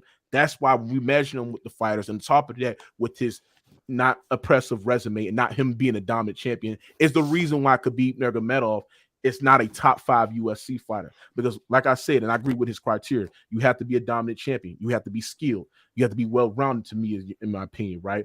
You got to dominate as a champion as well, right? You got to have the accolades. It's so much things that you got to have for being a top 5 fighter. I agree Khabib could be top 10 because, like I said, his performances alone, puts him his ability to dominate and stuff like that. But like I said, it would be interesting. That's why I say it would be interesting to me, like, because I just don't understand the debate of him being a GOAT or being a top 5. It would be interesting for me if I would have seen Khabib Nurmagomedov fought Kamaru Usman. If I would see Khabib Nurmagomedov fought other guys or moving up in that division. Because Khabib Nurmagomedov, he wanted to as well. He planned to. He had plans to. Why he didn't do it? But back when before Usman was champ, when Woodley was champ, when Woodley was back in his prime, his plan was literally. Because he was struggling. Khabib was struggling to make weight. His plan was literally beat Conor, beat Tony Ferguson, and then move up to welterweight, fight Woodley, win the welterweight championship as well as the lightweight, and then he'd retire 30-0. I ain't gonna lie. That was his plan. Woodley in his prime would probably beat Khabib. Yo, that's straight cap, man. That's straight cap. Hey, I'm talking about his prime. I'm not talking about where we saw him fight Colby Covington. I'm not talking about where we saw him fought. That right hand extended out, overreaching. I'm talking about the Tyron Woodley that knocked out Robert Lawler, that beat Stephen Wonderboy Thompson twice, that destroyed Damian Maia. Right, with Damian Maia was elite jiu-jitsu partition. He was great with this submission attacks. He was dominating the welterweight division at the time. Right. Yep. I'm talking about when he beat Darren Till, when Darren Till was running through the welterweight division. To be fair, Dana White was overrating him. propping him up, Yeah. giving him that least to be fair. Rushing him, But rush him up too early and shit like that when he haven't got his feet wet, right? I'm talking about that Tyron Woodley. It's a competitive fight. It would be. I would give it to Habib anyway because I feel like Habib's pressure, his relentlessness, his pace, his wrestling technique, his grappling, it would eventually be too much for him. But Prime Woodley, people forget, man, his takedown, bro. This guy his had like takedown defense. Bro. I remember his stats at one point. It was like a 98, 97% defensive takedown defense rate. Like this guy's takedown defense was and it wasn't just wrestling. He was a black belt in jiu-jitsu as well. So he had grappling. Did you see what he did against Josh Koscheck? What's his name? That was his name. Yeah, Josh. Yeah. Did you see how he knocked his ass out, bro? Man, that guy was a journeyman, bro. Stop it, man. Josh Koscheck, man. And who did Khabib fought? Khabib mostly fought journeyman. So what's your point? Stop it, man. Hey, first off, he got his title. He lost to Gleison Tebow. He lost to Tebow, bro. Yeah, he lost to Tebow. Watch that fight and tell me Habib won. I dare you. He did not win that fight, bro. Tell me he won. He did. Look at the stats and then watch Tebow got robbed. Tebow won that fight, bro. He didn't. Look, that don't take nothing away from me. Look, I agree with you. I believe Habib is the most dominant fighter of all time because of his performances, because of how one-sided his fights were against Conor. Like if you look, even Conor now, even though people say Conor's washed, no one's looked like that against Conor. Even in Conor's losses, no one's dominated Conor the way he did. No one has till this day. Like even when Conor loses now, it's like he's winning and then he loses. Well, you don't think Chad Mendes was dominating him? No, position. I just think Conor had one ACL on one. He had one knee, and then that was still a back and forth fight, right? Like it wasn't. Yeah, like and Conor was still landing on his moments, and Conor still finished him. So I disagree with that. And then, but this is what I gotta say. I can respect y'all criteria about being a well-rounded fighter, but I'm gonna ask y'all a question, right? No, I don't have that criteria. I don't have that criteria. I mean, okay, that was MMA. Yeah, I prefer the MMA. Yeah, I like well-rounded fighters. If you can do everything, if you could do everything that's great, right? Yeah. Where any fight I could put you in when you fight a jiu-jitsu guy, when you fight a great wrestler, a great kickboxer, a great guy that's in the clinch with his elite jiu-jitsu, if you can do all those things at a good level, or you have two things in a mixed martial arts where you do it at elite level, but you do everything that's a good level, and you just skilled as a fighter, like, bro, I take that into account because it's very, very hard in MMA where everybody just almost master every martial art. See, martial arts is just not about, kicking, wrestling, jiu-jitsu, grappling, boxing, kickboxing. Every aspect at there, bro. That's why it's so of a tough sport. That's why you think boxers are not coming there, because they got to learn everything. That's why it's the hardest sport, because you got to prepare for everything in MMA, bro. I got a question, bro. Do you think the new thing that's coming out, you know how the UFC got like a competitor? I forgot what it's called. I think it's the One or something like that. Do you think that that's harder than the UFC? What one championship are you talking about? The One championship. Is it harder than the UFC? Because the One championship has kickboxers, like they have kickboxing rounds. I see. And they have like regular rounds where you go UFC. But the UFC has the best fighters in all types of martial arts. Like Pereira came as a kickboxing champion, and he got a championship. What I'm saying, and he lost. That's still MMA, is, bro. You know how would it be harder though? You know how UFC they train all things, right? They bring everything. No. So my bad, bro. Go ahead. My bad, bro. Go ahead. No, I was gonna say I was agreeing with you. Now, One championship is like, it's quite unique because like they don't just do MMA fight. They do one kickboxing, one Muay Thai, and then they do grappling as well. But they also do in the MMA their rule set's different to UFC rules. Whereas like because in MMA in most cases need to a grounded opponent is illegal. But in One championship they let that shit slide. Like that's how they let that stuff slide.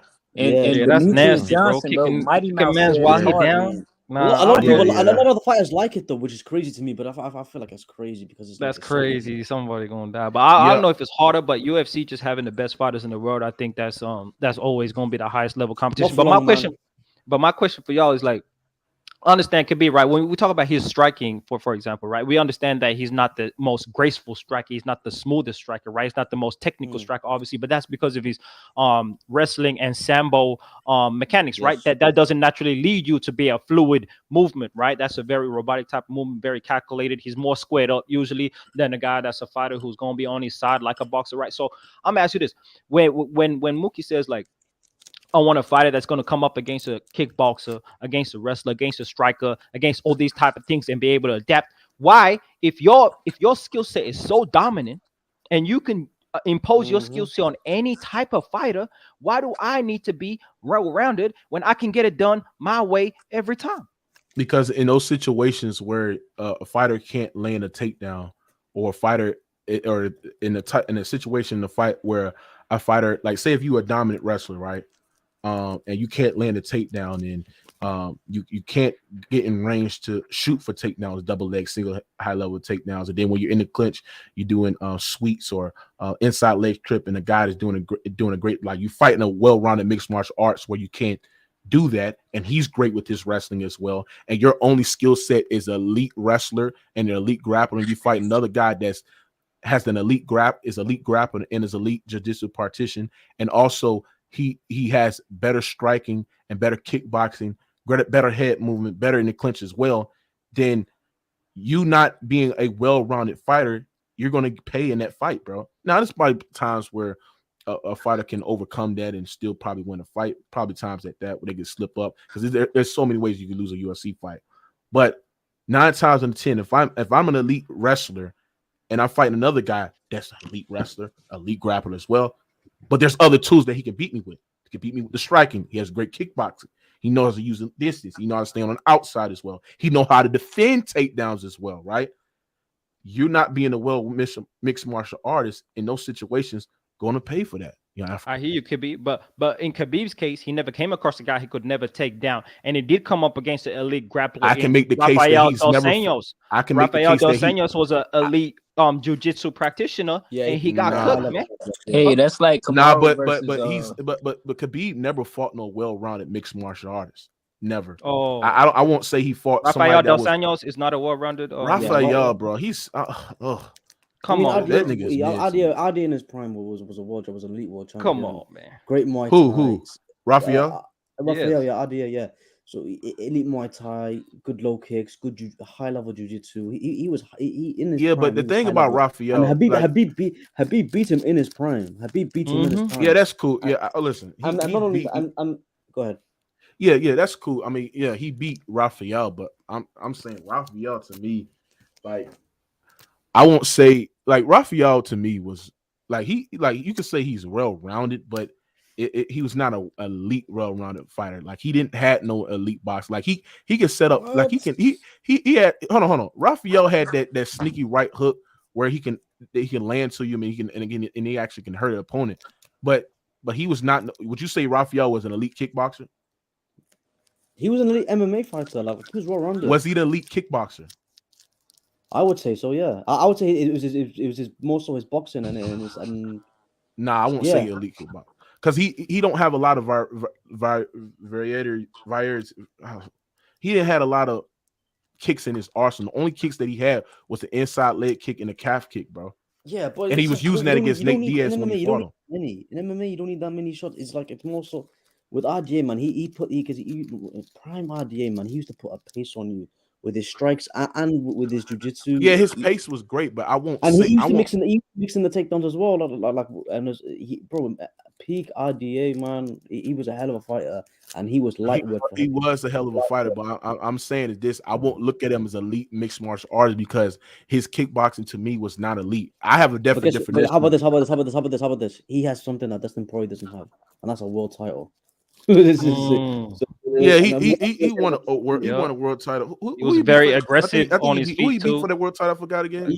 He beat Anthony Pettis back in 2014. Oh, Anthony Pettis. Okay. Yo, Anthony Pettis. He was supposed to fight Conor as well. He was supposed to fight Conor. Yeah, and he pulled out like a little hoe. He pulled out against Conor McGregor. Then he lost to Eddie Alvarez, right? I think that lost him the belt. Yeah, he lost to Eddie Alvarez. Every rider just picked him apart, caught him clean, and then had no answer for that. Like I said, Hey, Dos Anjos beat like Benson Henderson, Donald Cerrone, Anthony Pettis, all after, and Nate Diaz, all after Khabib beat him, bro. So don't act like I want to say RDA is an elite, well-rounded mixed martial. When I look at elite, well-rounded mixed martial, I'm talking about you have to be great kickboxer, which I don't think RDA. Yeah, he had some kicks in his arsenal, but I'm talking about the varieties of kicks, and then using your like being the threat at kicking range, using all different types of kicks. I looked at as an elite kickboxer, bro. You know what I'm saying? He has good boxing as well.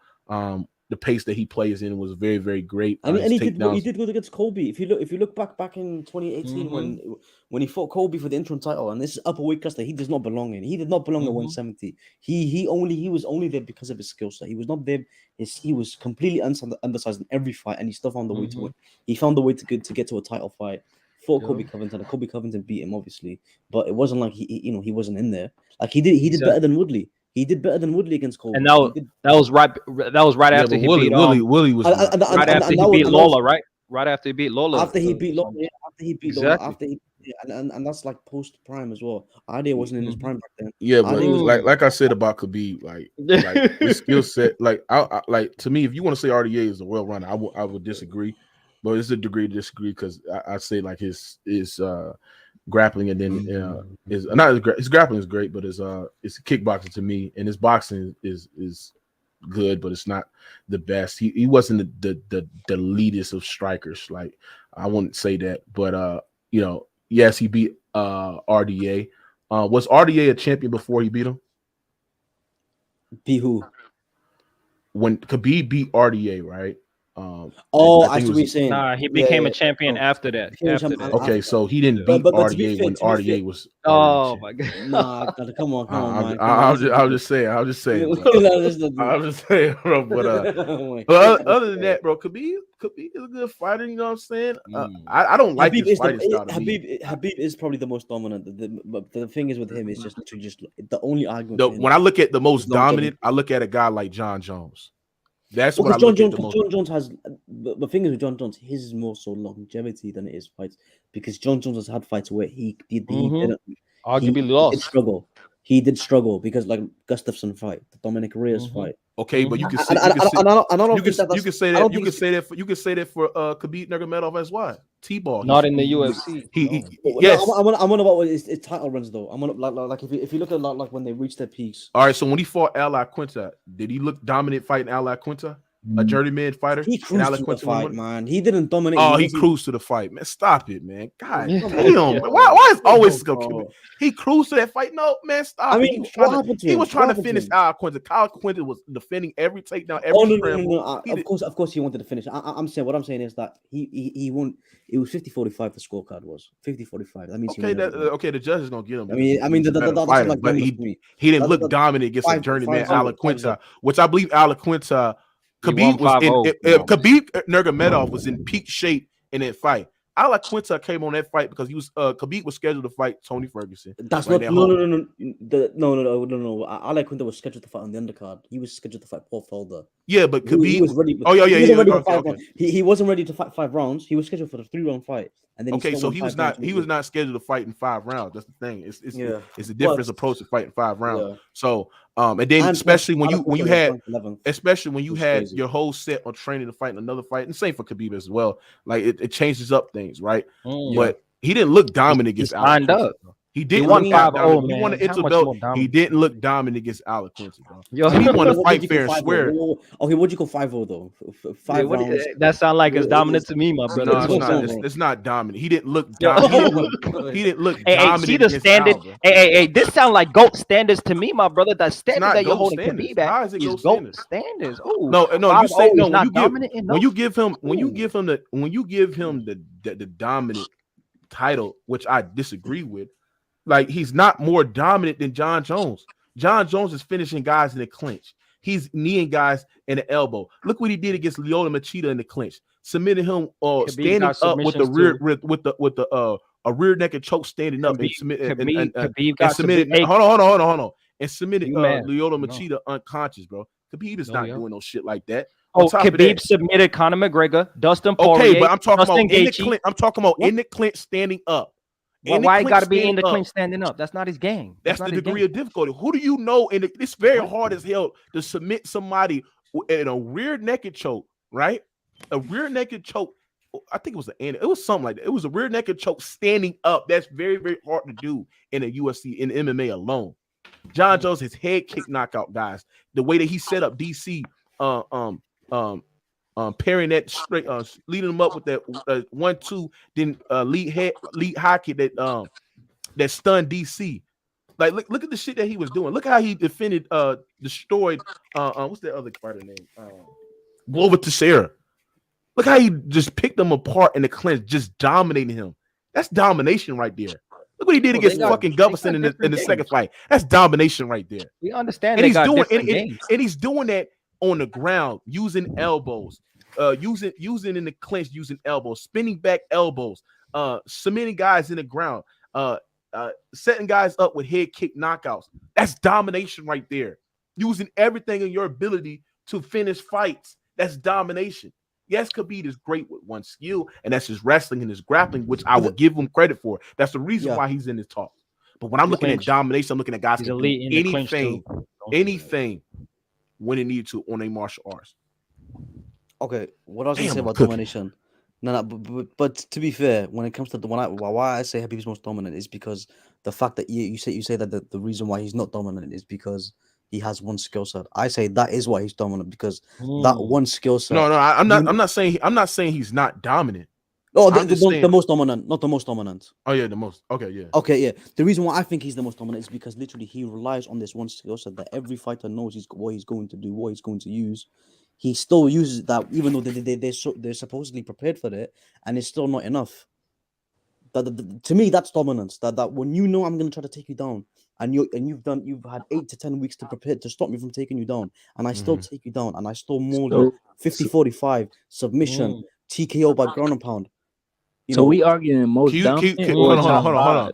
Okay, I don't think most dominant should be argued. Can you name me one elite? Like name me a couple of. Like, what would you say the elite wrestler and grapplers that could be fought in this range to? Dos Anjos is one. Dos Anjos, Justin Gaethje was the Division 1 NCAA wrestler. I don't care. His wrestling is more defensive. He was never. But he's not. I said elite grappler. Okay, grappling. To be fair, defensively, Conor's an elite grappler. Defensively, defensively, no. Early in his career, he versed a guy named Trujillo. He was a great grappler as well. Early in Khabib's career. Yes. Wait. Before we get into that, about what I was saying about Conor being a elite grappler, who out grappled Conor before Khabib? Khabib is recognized as the greatest. Chad Mendes. But he fought him with one knee. Bro, but he still out grappled. You asked me who out grappled him. Chad Mendes out grappled. Did he face any elite grapplers before Chad Mendes? I need to look you feel me? I feel like he was facing a little bit of water because he fought Dan Silver. He fought Max Holloway. He fought these are strikers, yeah. Yeah, those are strikers. He hasn't fought no league. That's crazy. He might not have. Let me check. Damn. That is crazy. Abel Trujillo. There's a man's named Trujillo. If you see the fight, man, he was hyped up as an all-American wrestler, bro, and he clamped him up. Stop it. See, this is why I know you don't watch the fight. Yeah, you sound like a casual. You don't even know who Trujillo is, man. That's I do know who Trujillo. He's not. I don't look at him as an elite grappler, bro. Stop it, bro. You just name a name. You just literally Google up Khabib fight history and just naming names, bro. Stop it, bro. I don't know who that is, bro. Yeah, come on, bro. Yeah, that's because y'all don't know. So yeah, like Conor got out grappled by Chad Mendes. Nate Diaz, I won't say he got out grappled by Nate Diaz, but when Nate Diaz, when he shooting for that takedown, Nate Diaz got his back very, very effectively, bro. He gave up. But that's also due to conditioning, though. That was because he got stopped. That wasn't. Okay, I'll in the first round, they actually got into a grappling scramble, and Conor swept him. Like Conor got him off his feet, Like I ain't gonna lie, I think Conor can grappling in grapple. the clinch Conor is can more. grapple. That's what I'm saying. To me, he's an elite grappler. He's not an offensive grappler who's looking to submit you because he's so far ahead with his striking. So he's not looking to I won't grapple say you. elite grappler. I won't. Bro, say he that. really is, man. I'm telling you, bro. I would say his grappling in the clinch is very, very underrated, bro. Like when he gets over and under, and when especially fighting against bigger fighters and they try to take him down, I think his ability to actually defend those pretty well. I think I'll give Conor that advantage. But to say he is an elite grappler, nah, I look at elite grapplers as guys that can actually control the fight with their grappling alone. That's why I look at. I mean, he grapplers. outgrappled Max Holloway. He outgrappled Max Holloway. Max Holloway is stand up though.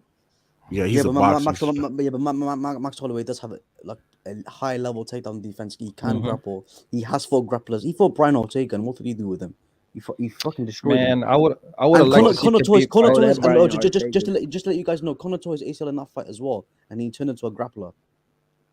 So I'm not saying Conor is he's Damian Maia. I'm just saying. Nah, that's nah. Bro, okay. I swear the guy's I swear he's a brown belt, which is like the second grade, the second highest grade. Yeah, it goes brown to black. Yeah, it is. There you go. So it's like if he's at an elite brown belt, like that takes years to you don't just get a brown belt. I think Conor. If Conor, that's the thing about Conor. As well as he was as a great striker and a great kickboxer, the way that he sets up his punches and the way he could play the way his striking ability is so elite.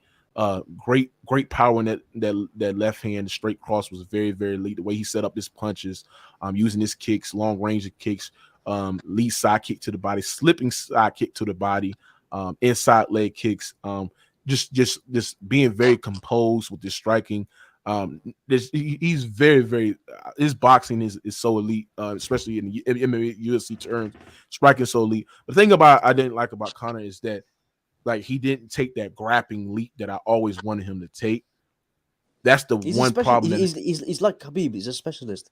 He's so far ahead. He's so far ahead in one aspect of MMA. He's like, why am I going to waste my energy and then like force myself into be a? But that's why I sat there and said if he would have took that leap.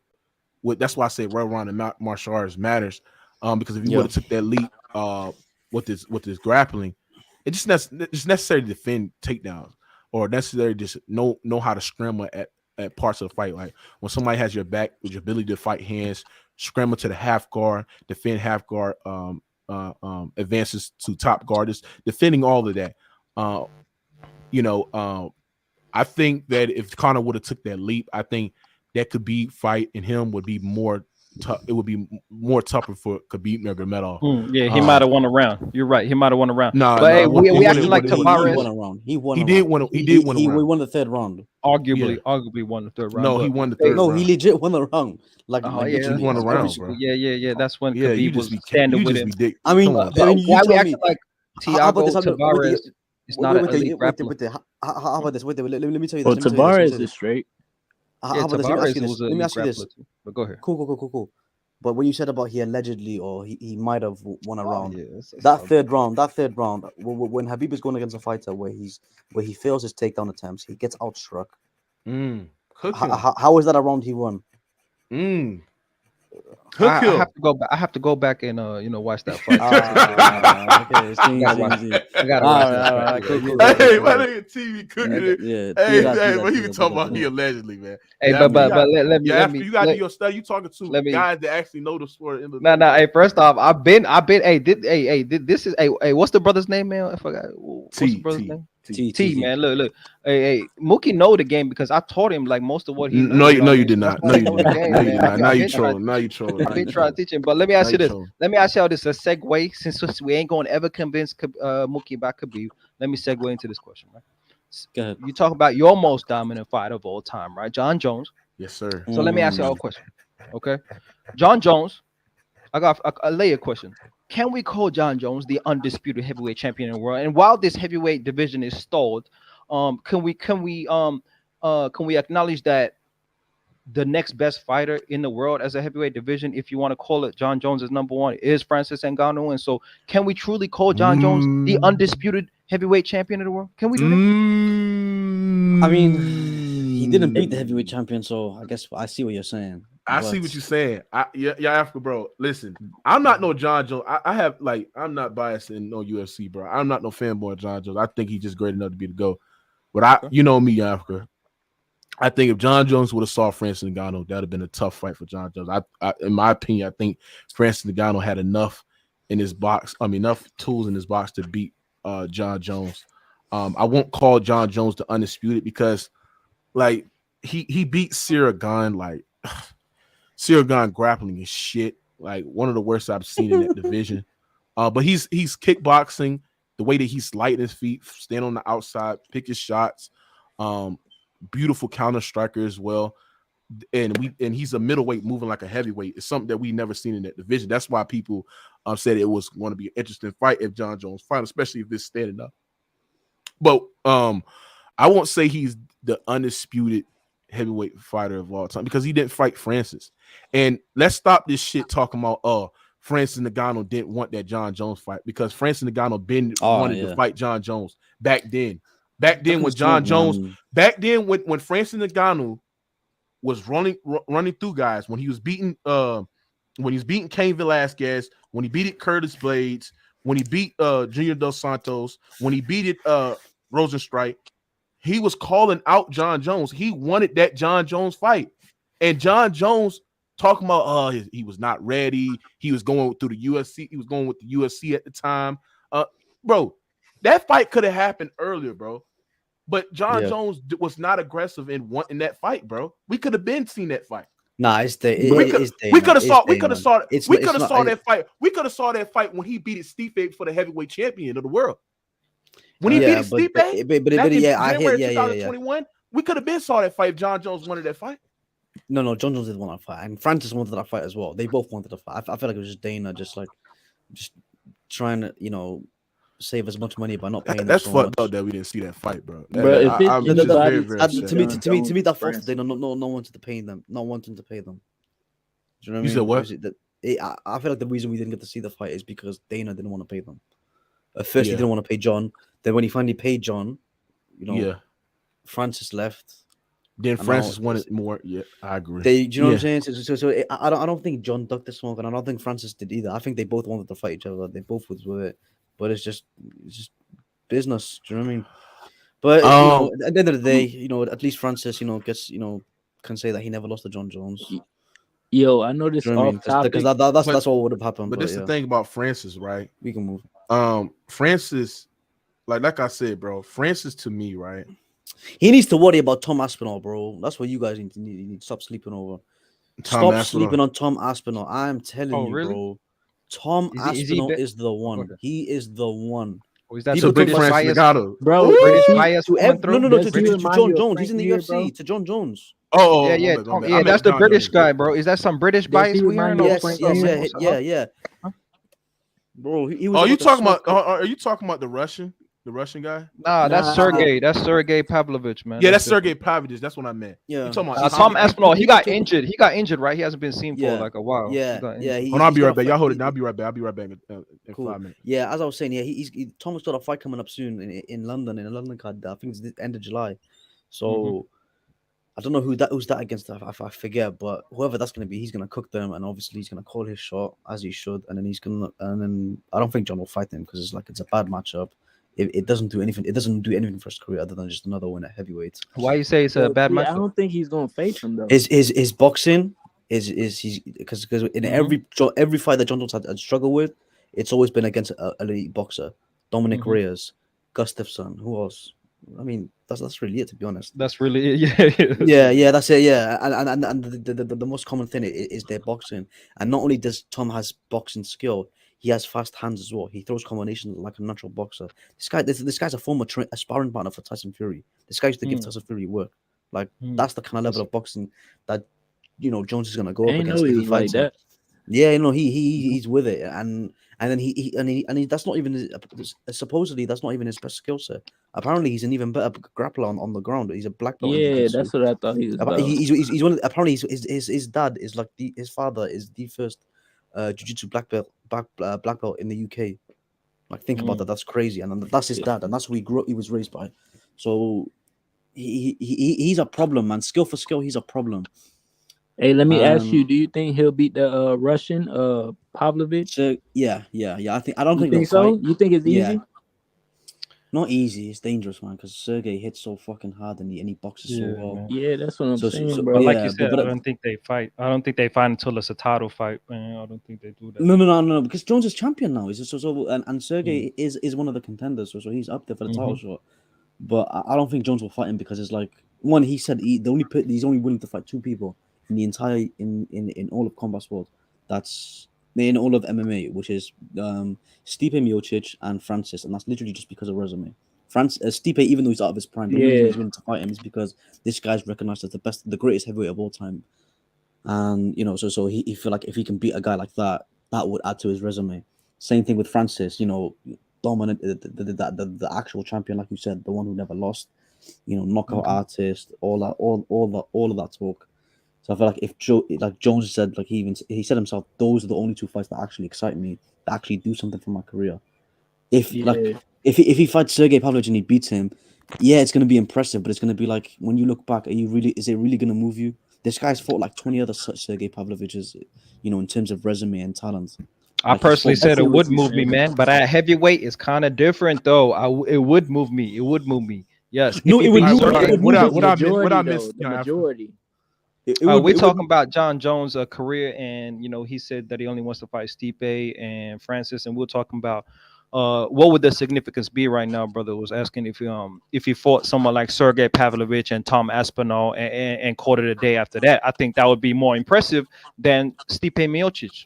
What about? No. I agree. It would move me as a fan, but Jones was saying it wouldn't move him personally. Yeah, because it would be like it wouldn't. Because John Jones is at the point of his career where he wants to be motivated by big fights that can do great great for his legacy. Fights. That's exactly and yeah, but like does for him. It's like to me, I just resumes. don't see John Jones like running through clearing out a heavyweight division. He's not doing. He's not going to. It's what he's going to be one and done. He's one title defense and he's going to retire. He even said he's on his way out. Yeah, because which is why if you beat Stipe, John Jones can add to his resume talking about I beat the greatest UFC heavyweight fighter of all time. Bro, that fucking resume, man. Oh my god. That's gonna be crazy, bro. That is so crazy, bro. Yeah, it's gonna be crazy. This guy has the most title fights in the UFC. The most title wins. Title wins. Multiple. Yeah, he got all the most finishes in title heavyweight fights, as well. Like, most finishes in a title fight. This guy's been champion. He's been fighting title fights for like what, over 12 years or 10 years. He was like 22 for over a decade. Like yeah, bro. The thing about John Jones, bro, and this will make him so great, is just his athleticism abilities combined with his IQ, combined with his superior talented kickboxing, Greco-Roman wrestling. It just it's just cerebral, bro. Bro, no, forget that, bro. The guy is so bro. If you look at all his fights that he struggled with, he always finishes strong. This guy would, like, if you look at his fight with Dominic Reyes and the first fight with Gustafsson, the one that was very competitive. He was losing the early rounds, but the way this guy finishes off, he figures you out. He figures out your time, man. Fourth and fifth round. Round. I ain't gonna lie. So this guy said about 45 in the conversation. He said, "What fight did Bones arguably lose? Please, LOL." He lost Dominic Reyes. I watched that fight when he fought what's that nigga fight? When he fought Sirigan. He lost that fight. Dominic Reyes output in that fight, especially in the first 3 rounds, was great. John Jones won 4 and 5. John Jones won the 4th round and the 5th round. And like he won it, like it's no debate that he won the 4th round and the 5th round. But in rounds 1, 2, and 3, the output that he landed in that fight, I think his output, the way that Dominic Reyes was able to get inside, he didn't play John Jones' game. He didn't stand on the outside. Usually guys try to play John Jones' game and stand on the outside, try to be a counter fighter like Jones. Jones are the best at doing that. He took it to John Jones, landed lead hooks. It was the point that John Jones was just running around the octagon when Dominic Reyes was just chasing him, just trying to get the knockout, trying to get the finish. High volume of output of strikes as well. So in the 4th and 5th round, he controlled the fight. In the 4th and 5th round, but I feel like Dominic Reyes did enough to win that fight, bro. I think he won. I think he lost. Hey, personally, in that fight, when you say that someone fights on the outside, right? Yeah, you can go right after this. When someone says like when you find a rangy fighter, Dominic Reyes was a rare fighter that could actually look John Jones eye to eye. And when you when you fight a long fighter, you got a choice to make. Either you're gonna be a technical fighter and work your way on the inside, or you're just gonna walk in, take one to give one, bro. And really, he was taking shots, but he was also giving shots in that fight, and he took damage in that fight, but he also AT, you damaged disagree that John Jones as lost well, that man. fight?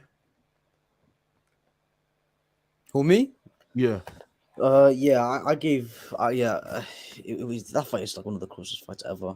It's just so crazy, but I gave, I think I gave Jones. I mean, obviously the fourth and fifth we know Jones had, but I think the round that this had, I think it was either the third or first. I think it was the third round that I gave him, but it was like a slight edge because the one thing we were saying about Dominic that we just where he was attacking Jones, the thing that was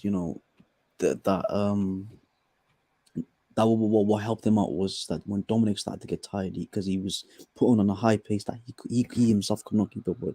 He could not keep up with himself with the pace that he was. And that's why I think yeah, the third round he got so tired, bro. It was literally, bro. The guy started running away at some point. I think it was the fourth and fifth round where he actually turned away from Jones and he wasn't even using lateral footwork. This guy was fucking jogging away. Like that's how tired he was. He was really gassed out. Yeah. And then Jones just put the pace on him. His takedown defense in that fight was so like high level. So great. His athleticism, yeah. Like he was like that was the first time I ever seen Jones wrestling neutralized completely, which is crazy to me. He couldn't. Jones couldn't be effective as a grappler in that fight. It was just a pure striking fight, and I was like the first 3 rounds to me, going back and watching that fight, I feel like Dominic Reyes, especially in that third round. Third round was very close. But I feel like Dominic Reyes did enough to win the third round. First 2 rounds was easily Dominic Reyes. The fourth and fifth round, that's when Dominic Reyes slowed down. John Jones started picking them apart. He started pressing them up. You know what I'm saying? So that's when I agree with you. Like he finished off strong in those fights. But if I looked at the judging, like I said, you cannot put it to the judge. That's the one thing I feel like Dominic Reyes got robbed. Because ever since Dominic Reyes lost that fight, his career has been going on a downhill ever since then, bro. You know what I'm saying? And I feel like he won that fight against John Jones. So that's the only fight I would say that John Jones, I would say he lost. You know what I'm saying? I could sit there and say, yeah, he lost that fight. Even John Jones said after the fight, like, I feel like I didn't do, like, John Jones was even second guessing himself after that fight. Like, so like I said, bro, John Jones, greatest of all time. I love, he's a great fighter. I mean, people go with the narratives, PD still. I just don't know that. Just talk the game of MMA and sports. We do that over here. And yes, John Jones to me is the greatest UFC fighter of all time, bro. It's just nothing you can take away from his resume as a dominant champion, his skill set, his talent alone. Like I just think that a perfect fighter. You look at John Jones. What would you say the biggest flaw about John Jones' game? I would say Jones. What fault? That is such a hard thing to say. Answer. If I'm nitpicking here, come on, maybe I'd say everybody's boxing. Boxing facts. Yeah, but even then you're nitpicking because like, yeah, I mean, I'll go with his boxing if I'm but I'm reaching there. His boxing is not like he has a good jab. At times he can land the 1-2, but like the combinations of his hands was just rarely see it. You rarely see John Jones hit somebody with a 1-2 and then body uppercut and then a straight cross, then a lead uppercut. Like you barely see John Jones use that. He usually use the long range attacks, use the jabs, use the kicks to the body, spinning back kicks as well. Those what John Jones do. So that I would say the boxing is personally for me, man, I would say that's why I really would have liked to see the Ngannou fight is John Jones's power, man. Like he hasn't got one punch KO power, and so he gives you volume. In his kicks, he gives does. you, huh? He doesn't need in it. his what? Doesn't need power. I know he doesn't need it, but I'm just saying as a weakness, he hasn't really got many holes, but as a weakness, when we talk about heavyweight division, most guys got heavy hands. So it would have been interesting to see him against Ngannou, Pavlovich, these guys with heavy hands to see if but nobody in that heavyweight if his striking actually can create damage against these guys. And if it can't, then he has to then it changes the whole game. If I can take your best shot, let's say John Jones has a haymaker, hits Ngannou, and he takes his best shot, and it doesn't phase him. Oh, Ngannou pressing even more at that stage, and we talking about bailout takedowns. We're talking about We're talking about he gonna shoot more often than he's gonna stand up with him at the end of the day. Yeah, but you're talking about Francis pressing on a guy that manages distance better than anyone ever. Facts. So it's like, how is he going to close the distance? People always talk about like, yeah, they're the same height, the same reach. That's cool, but who utilizes their reach better? It's not even close. So it's like, That's true. and it's like, yeah, if he tried, he might not even need to wrestle. Like in my opinion, he can just clinch up with him. In short, in a range where it's hard to build momentum for you to throw like an overhand right or a devastate or a knockout punch, because there's not enough momentum for you to build up in a such short range. So Jones would probably fight in either would mix in between kicking range and then straight tie clinch, and then there he would be able to mix in his Yeah, takedowns, but and it would take away Francis's power, and then Francis would just be lost because from an IQ and a skill set standpoint, he's so far behind John Jones. He'd be lost. that's would true. agree with But that. I would say this to the rebuttal. I would say that yes, you could say John Jones utilizes his reach better than nobody, but Jones in that fight against Francis Ngannou will have to be on the tap, because you have to do anything. You have to do something to gas Francis Ngannou out, because this is like to be fair, like if this was Francis is Ngannou, slow as well. Francis is like I know Mookie, you tried saying like something like John Jones slowed down on heavyweight. However slow Jones is at heavyweight, Francis is 10 times slower. So I won't say he's 10 times slower. I he's okay. He's significantly slower than John Jones.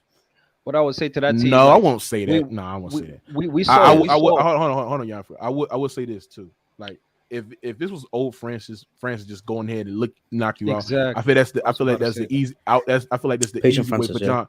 Yeah, I feel like it's the Yes. easy way for John Jones to utilize his wrestling, utilize Evolution the of clinch. Francis. You know what I'm saying? But Yes. now we looking at Patient Francis, where he picks his strikes, where he's Yeah. even like Francis Ngannou, like on the attack as a striker. I don't think he's nearly as effective as a counter striker, where he can slip back and then hit you with the lead uppercuts as well. I think Francis Ngannou as a counter striker is even more patient. So when he stands on the outside and just picks his strikes, I think he's even more of a danger fighter, because not only that, he's hit hard as hell. He has this unbelievable one punch knockout. But he's the hardest knockout artist in UFC history, to me, in my opinion.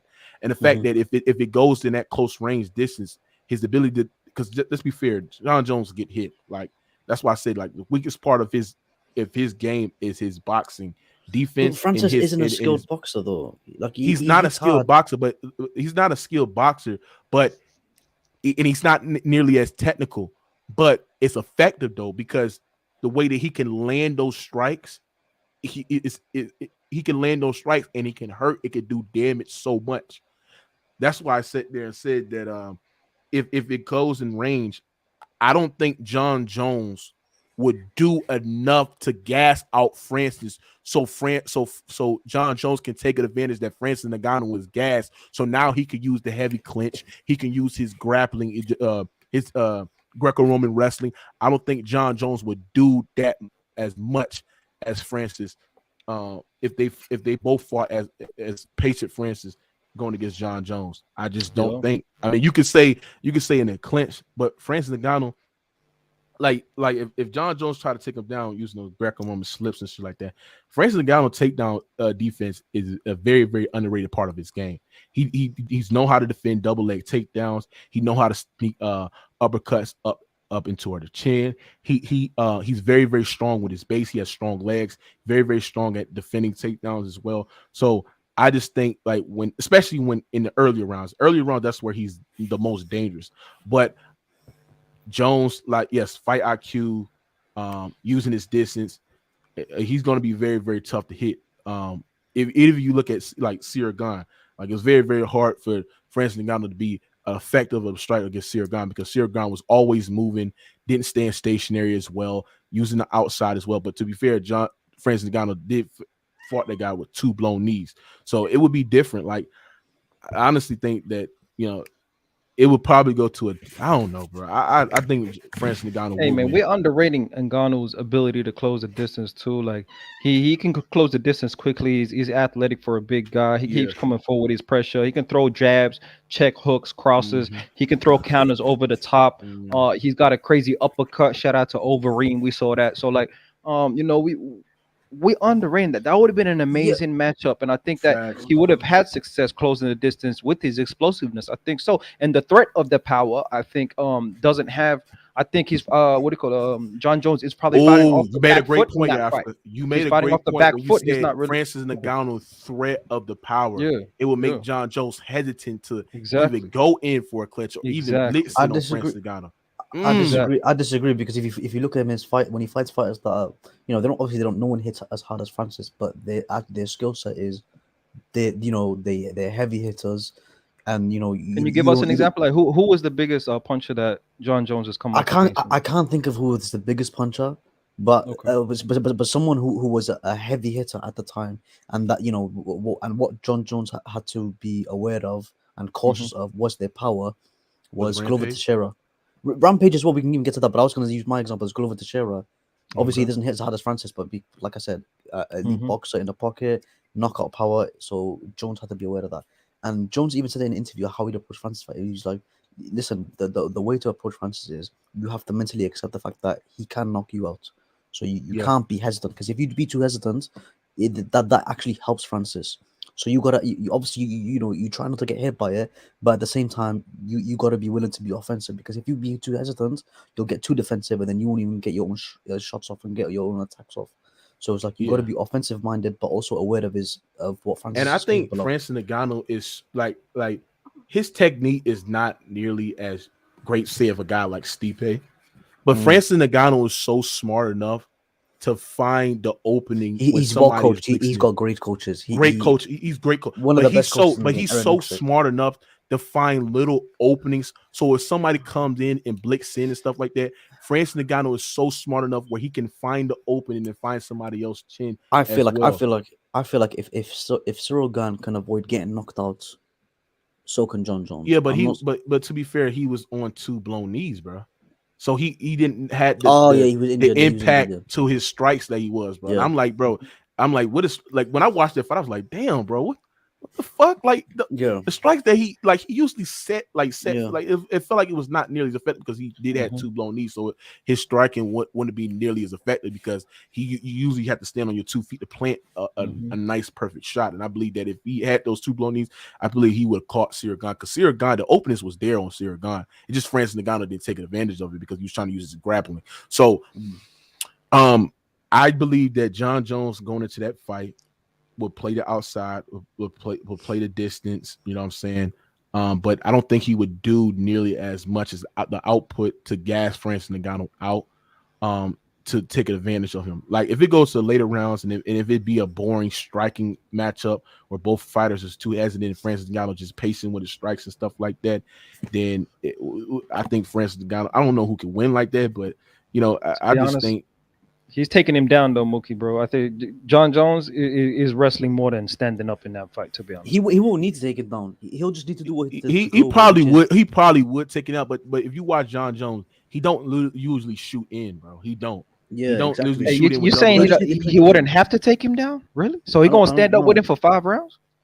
It depends on the range. So because Francis is dangerous in the boxing range in terms of Yeah, but- so if John Jones manages that, I would say is kicking range with the side kicks to the thigh, side kicks to the chest, or even high kicks as well.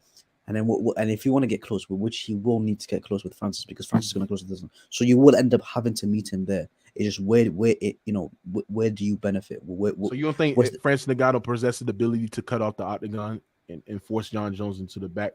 If John Jones is controlling, so for Francis to do that, he'll need to control the distance. He's not doing that. John Jones will control the distance in that fight, and while he's doing that, not only is he will stand outside, I guarantee you, he will get in close with Francis. It's just not in the boxing range. It will be in the clinch, and like you said, Mookie earlier, we're talking about his clinch game against Glover. I think he'll do something similar to that. He'll clinch him up, tie him up. And in that range, you're not being able to generate enough power to hurt John Jones. That You know sound what I like uppercut range to me. That's what that sounds like, man. Low key, man. No, he won't be able to in a tie clinch. And will he be able to control him in a tight clinch? Do you think he has the strength to control him in a tight clinch? He has the skill to. Sometimes you don't need strength to control it. Sometimes you can have skill. you just need positioning. You just it's skill and positioning. And then Francis is strong, but like technique wise, Always And if favorite and, John and if Jones. and if Francis wants to use his strength to get out of those positions, it'll cost him his endurance and his cardio. Then he'll be even more fucked. And then as slow as Francis is in the early rounds, he'll be even slower. And then that will help John Jones. That's what I'm saying. So Like he gonna fight like Adesanya. He gonna fight like Adesanya against Ngannou essentially. Hit, tap, move, lateral. Like what he gonna no, do? because Adesanya he tries to stay on the outside as long as possible and then attack with the low kicks. John Jones will mix in the kickboxing range and with the tight with the close range as well. That's the difference. And I also feel like when I say he won't go for takedowns, I mean he won't shoot for singles or doubles out in the open range. I think he'll more so go for trips and sweeps, like kind of like what Cejudo did to Aljamain in the last fight a couple of weeks ago. Something similar to that range, I think. And I think he'll just neutralize him. If John Jones, because that's the thing about John Jones. If he does get Francis to the ground, Francis is fucked. I just want to say that. he is for sure. Yeah. But this is the thing about John Jones. The little that I seen him fought Cyril Gane in heavyweight, bro, he looked slow, sluggish, not as quick. Yeah. But Francis, like, that Jorginho Rosenstrike fucking technique was just terrible. Come on, but and that was one of his but most usually fights. that's why I said this. If you watch Francis Ngannou fight, And that was he's not really of an effective striker pressing forward, bro. It just that's not his game. Is yes, when I get in close range, when a fighter throws this strike, I'm a slip and then use my lead uppercut, then at least use the right hook, or then when he at times where they're in close range, he use a jab and then use the right uppercut as well. Like usually when Kane blitzed in, while Andre Arlovski blitzed in and tried to use a combination, Francis got to slip out the way, use their lead uppercut. And then what else he fought? These names, man, these guys from an IQ standpoint and even from a skill set, they don't compare. But what about Cyril Gane's? What about Cyril Gane's understanding of? This is one problem I have with you, T. You Well, thinking that we getting the same John Jones that we getting in this prime and speaking in the lightweight No, division, not where he's even. quick, sharper, faster than everybody. He can see everything's coming. Like, Facts. bro, like it's not the same. At He saw heavyweight. It didn't look like that saw, against he Cyril. saw everything. He saw everything. And then, coming like, against we Cyril. gotta He talk saw about everything this. coming. Do you He know saw that left hand coming. Yeah, he did. But Cyril Gane was so hesitant. He was so scared. The openness was there, but he was just so scared to take advantage of it, bro. So what I'm saying is this, when Jones saw the openings against Cyril, he submitted him in the first round. I'm talking about from What the Cyril's front- standpoint. No. I'm saying what I'm saying is when Cyril fought because he fought Francis and John Jones, and it was like in Cyril's last 3 fights, those were the 2 fights he fought. But when Jones saw an opening, he quickly he closed the distance in the first round, submitted him, made easy work of him. Francis, I mean, he laid on top of him for 5 for. He got out. He got Bro, he had some sweeps as well. He got outboxed. He got outboxed in the first 2 rounds, and then the last 3 rounds he just took him down and then just laid on top of him. And, Hold on. To be fair, I mean, he did have some sweeps as well on the ground. He didn't just lay on top of him.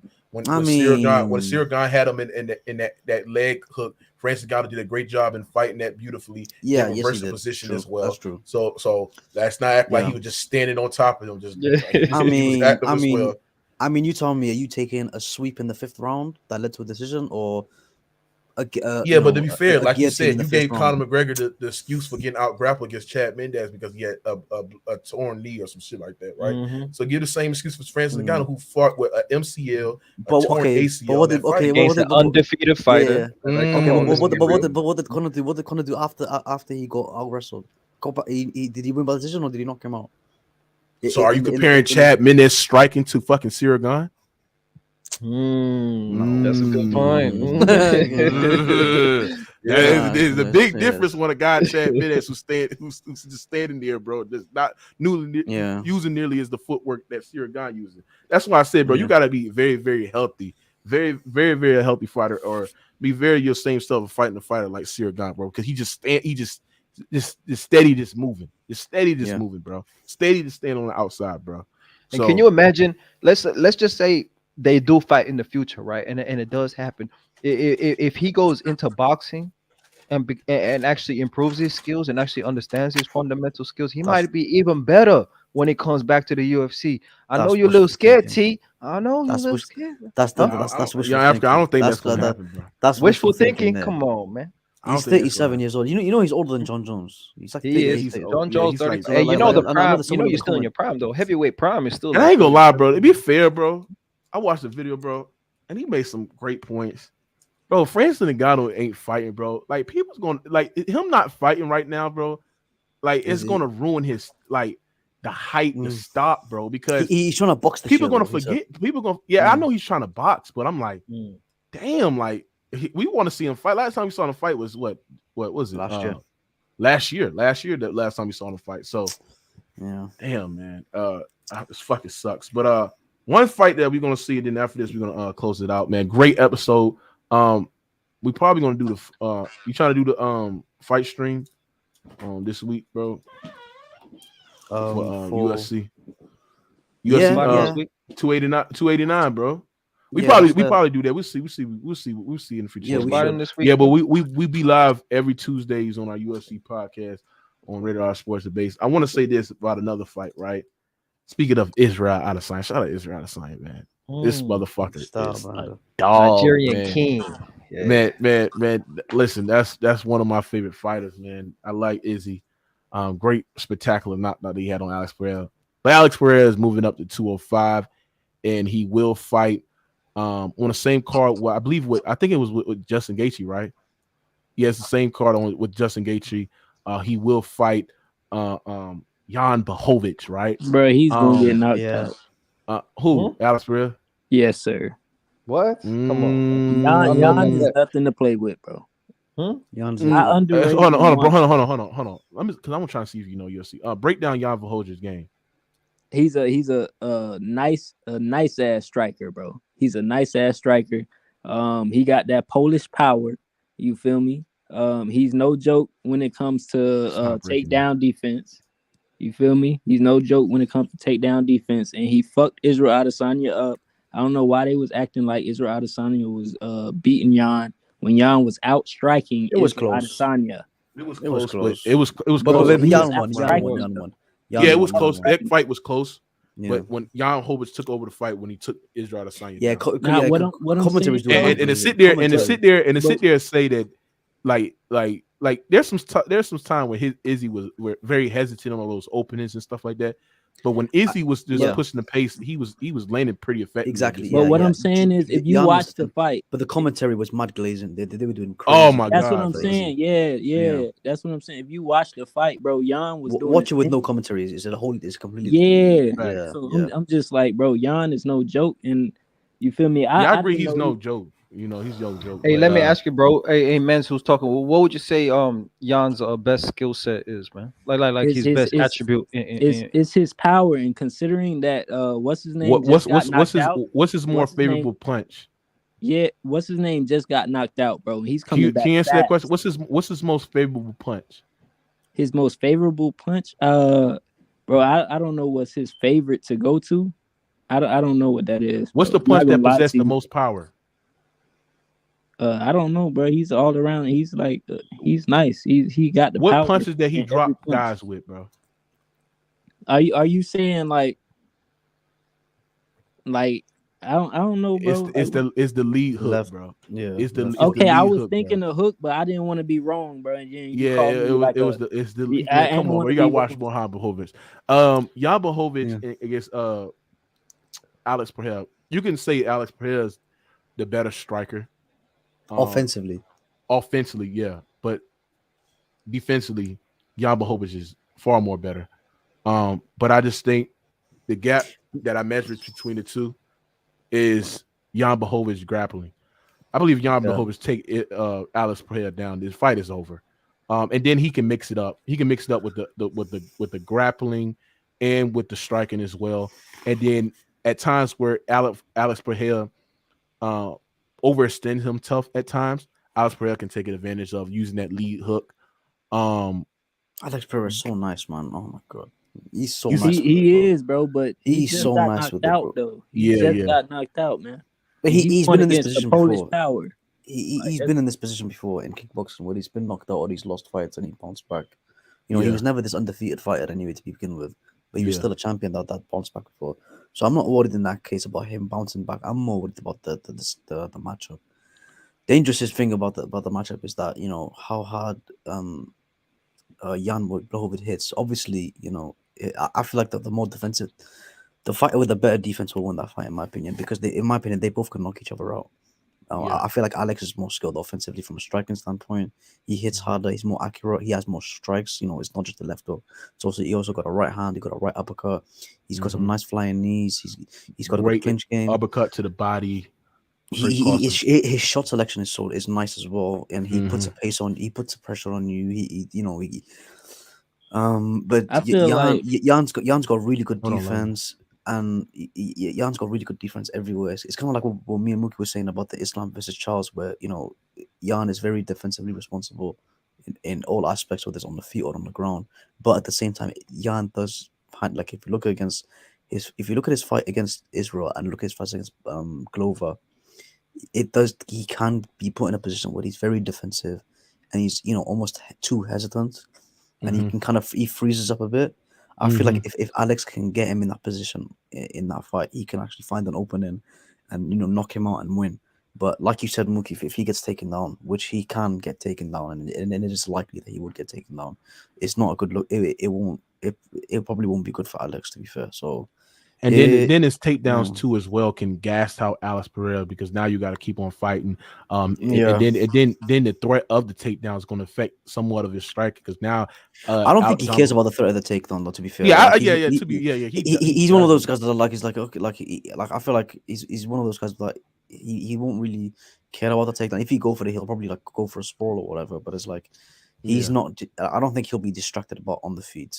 I just think like he'll, you know, when they're on the feet, he'll try to knock him out. Yeah, that's true. But I'm just saying, like, that plays a factor in a guy's mindset. But yeah, like I said, if Alex Pereira, like, listen, if the fight, like, that's why I say both fighters have the talents of knocking each other out. But the thing that would separates me for the fighters, because Jan Blachowicz is a little bit more defensive. He knows how to create angles. Both fighters know how to create angles. Both fighters are at a great SI. Like, but, you know, Pereira is a better striker, but that's why I say the separator is because of grappling. Even when Jan Blachowicz was getting outstriked by Izzy at times in spurts, what did Jan Blachowicz did? Clenched up, try to take him down. And I just think that's going to be the same thing that's going to be happening to Alex Pereira. Now, I think Alex Pereira will do better in finding openings better than what Izzy did, because Izzy was a little bit more hesitant in finding those openings as well. I think Alex Pereira can find a little bit more of those openings. Like Alex will go for it 100%. He can go for it. Yeah, he can go for it. I'm like, Izzy, you had an opening, just go for it, bro. But I just think that listen, Alex Pereira can win this fight 100%. But like I said, bro, your favorite. That's why I said you have to be a well-rounded. It's always go to my point about this well-rounded mixed martial artist shit. Gotta be a well-rounded mixed martial artist, because if Alex Pereira had somewhat of a respectable grappling game, bro, I don't even think I think everybody would be on the fence for Alex Pereira. I think everybody would be picking Alex Pereira winning this fight. But the fact that when we seen Izzy took him down, there were so many flaws in his grappling, bro, was just crazy to me. I'm like, what the fuck? And I thought that's what it was Izzy approach going against the second fight, was you're going to use somewhat of the grappling more. As opposed to what Alex Pereira was going to do, but he didn't do that. But my point is being said is that Jan Blachowicz grappling will be a big difference, and I believe Jan Blachowicz can win this fight. I mean, where I think he can be up there. You think he's up there to get that crack at the title? Because I know he lost to Glover Teixeira, but you think he's gonna be enough crack at that title, man? Yeah, I think like. Go ahead. No, go ahead. Go ahead. I was just gonna say like about Jan. I think I got Pereira in this fight, but I think Jan, if you know he's a great submission artist, like you know, Mookie saying if he can take him down, he probably can submit him. Man, he's got a lot of rear naked chokes in his bag. But like when we talk about Pereira, I think what I see from Jan in his fights is like if you in tight, you know, in the box, like they say, in the phone booth, you can hit Jan Blachowicz, man. You can say the same thing about Pereira too, especially that Jan is a counter striker. It kind of plays into it because Pereira is a aggressive fighter, but I don't think he's just gonna walk him down and be reckless. I think he's already seen what happens when you are reckless against Adesanya. So he'll come in and understand and respect his opponent. But if it is in close and it's in the clinch, I think that Pereira can knock Jan out, and I expect him to knock him out in the clinch, man. And I think his clinch game is better. I think Jan is prone to getting hit in tight close. His defense ain't high level when it comes to protecting his head, and so I expect a knockout by clinch, man. But if it goes to the ground, it's gonna be nasty. It's gonna be nasty for Pereira. Knock off Ayan, you're saying? A knockout for Pereira. Oh, it's Hugo Pereira. Okay. Yeah, See, the only he's reason gonna I use got the clinch, and he's gonna get him out there in the clinch, up real close. He's gonna take him out with the hook. the only reason I With got that deadly Jan, left hook, he's out of here, bro. Deadly. the only reason I got Jan is because Pereira stands straight up, bro. And it's just like, bro, you cannot do that against somebody with power like that, bro. He stands straight up. He's always done it though, yeah. No, I agree. I see what you're saying, but he's always done it like his entire career. But he's going up a weight class, bro. Nah, to be fair, I feel like this is his natural weight class. Facts. He's fought it this week. He's fought it this weight class in kickboxing as well. It's just like I feel like he only fought 85 just because of Izzy. Bro, this guy hates Izzy so much. I swear to God. Bro, moved to a whole sport just to fight Izzy, but just to take away Izzy's belt, man. It's crazy. But if Jan takes Pereira down, do you think he's not really a ground and pound type guy, right? So he's gonna look for the submission. But if he doesn't take him down, he's just gonna control him and win rounds. yeah. That's gonna look boring. He's gonna control it, but he's gonna control him and force Pereira to desert most of his energy into defending sweeps and try to getting up for a takedown or try to reverse. But to be fair, Izzy's a better grappler than Pereira, so it might be easier for Jan to be more offensive with his ground and pound on the ground. That's a great point. Yeah, so that's a great point. He might be even more active than he usually is on the ground. So it depends. And is this 5 rounds or 3 rounds? Do y'all know that? I think it's 3 rounds. I think it's 3 rounds. 3 rounds. I don't know. The fact that it's 3 rounds helps Alex, to be fair. Yeah. Because of cardio. How y'all think his gas tank gonna be though? But we've seen Jan gas out too. Like Jan hasn't got the greatest altitude in gas. Utah is no joke, bro. I'm telling you.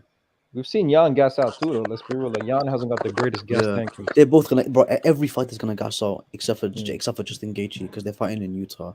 This is exactly what happened. Remember, they fighting in Utah. Oh man, the altitude is no fucking joke, bro. I'm telling you now, bro. This is damn, bro. That might have to. I ain't gonna lie, bro. You telling me that? Yeah, Ooh, everyone's gonna gas out. That might have to switch my pick with Justin Poirier and Gaethje. See, bro. and because Gaethje trains at altitude in Colorado, in Denver. And that's the thing that Dustin is a very, very high output striker, bro. And he don't get gassed by Lane. But he's fighting in Utah altitude. You telling me this? I'm about to go with.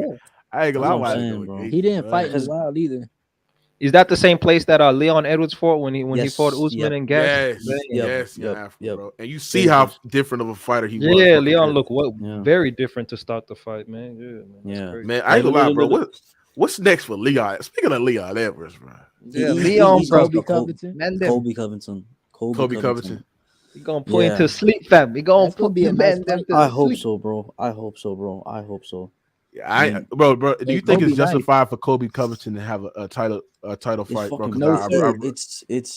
I mean, if you're talking about, if you rank in the welterweights in terms of who's the best fighter at welterweight, yeah, it's legitimate. But in terms of who's earned it, hell no. Yeah, facts. He did nothing to earn that title shot, but it's like, there's no hype in it with anyone in the division right now. With Jorge gone, with Leon beating Usman, 2 fights in a row. It's like, there's no name value in 170. To this guy, yo, put your social in the chat so we can have you on here on Tuesday, bro. Put it in the private chat or something. Put my like that, bro. social media? Yeah, social media or something like that. We can contact you, bro. But yeah, somebody said, damn, his left hook is like that. Yeah, Jan Bohova's left hook is like that. Yeah, bro. It's very, but very so's Pereira's though. Yeah, both got great left hook. Bro. It's crazy, bro. The kind of left is gonna take somebody out. I ain't gonna lie. Yo, imagine we see a double knockout for the first time. Double knockout is crazy. Left hook. They both go for a check at the same time. And you know what's crazy? They don't use a necessary movement, bro. Like they just don't use a necessary move. They strike in one stance. Yeah, compact. You know what I'm saying? Like they don't use unnecessary movement, bro. And then the thing about Alex Pereira, bro, like Alex Pereira is a dog fighter, bro. Like his striking, his knockout power, his composure, his kicks is very, very powerful, bro. And he knows he knows timing, he knows how to set up combinations, bro. Bro, I just can't wait to that fight. I don't understand why it's not a main event, bro. Damn, man. Yeah, I agree. Let me ask you something. Which fight that you're more excited for? Charles Oliveira versus Beneil Dariush, or Alex Pereira versus Jan Blachowicz? Oh shit, Pereira. Oh my god, fuck. Shit. That's a disgusting question. I'll go with fuck, man. Give me Charles and Beneil, because I feel like we're gonna see like an MMA masterclass, especially. Yeah. Oh, that's a great point. Yeah, because I feel like Jan and Pereira it's gonna be a slugfest in my opinion, because even though Jan is willing to be defensive, Pereira is not. Pereira's gonna put the pace on him, walk him down, and he's gonna force him to fight him, in the phone booth, and whoever wins. Yeah, but. Hey, actually, to be fair, he might land some low kicks. He's trying to set up some low kicks as well, which he's good at. But but my answer's still Charles and Beneil. Hey bro, to the guy, yo, that's not a social, bro. That's a YouTube, bro. I'm saying your social media account or a number or something, bro. The fuck? Shit, name your bad, bro. I don't got social media, so that's the only thing. Oh, all right. Yeah. All right. Young Africa, I'm gonna get your take, and we about to head out, man. Make sure y'all smash the like button, man. Great show again. We're gonna be back next Tuesday. Wasn't live next Tuesday, you know what I'm saying? Had some shit going on. We will be live next Tuesday and stuff like that. Young Africa, who you got between Charles Oliveira and Beneil Dariush fight? That's a tough fight, man. I'm gonna have to go with Charles Oliveira, the former champion, man. I think that he's better on the feet. Beneil Dariush is underrated, man. Not as active as he should have been, not as respected as he should have been. Man should have probably got a title fight already, but that's a stacked division. So I got Charles Oliveira.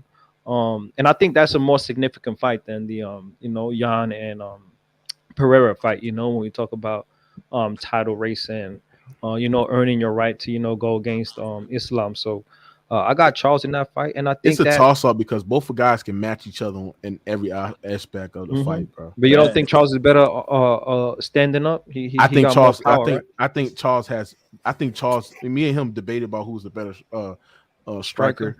Yeah. I say Charles because he has more variety of his strikes. When he gets in distant close range, he can land lead knees to the bodies, rear elbows in close range.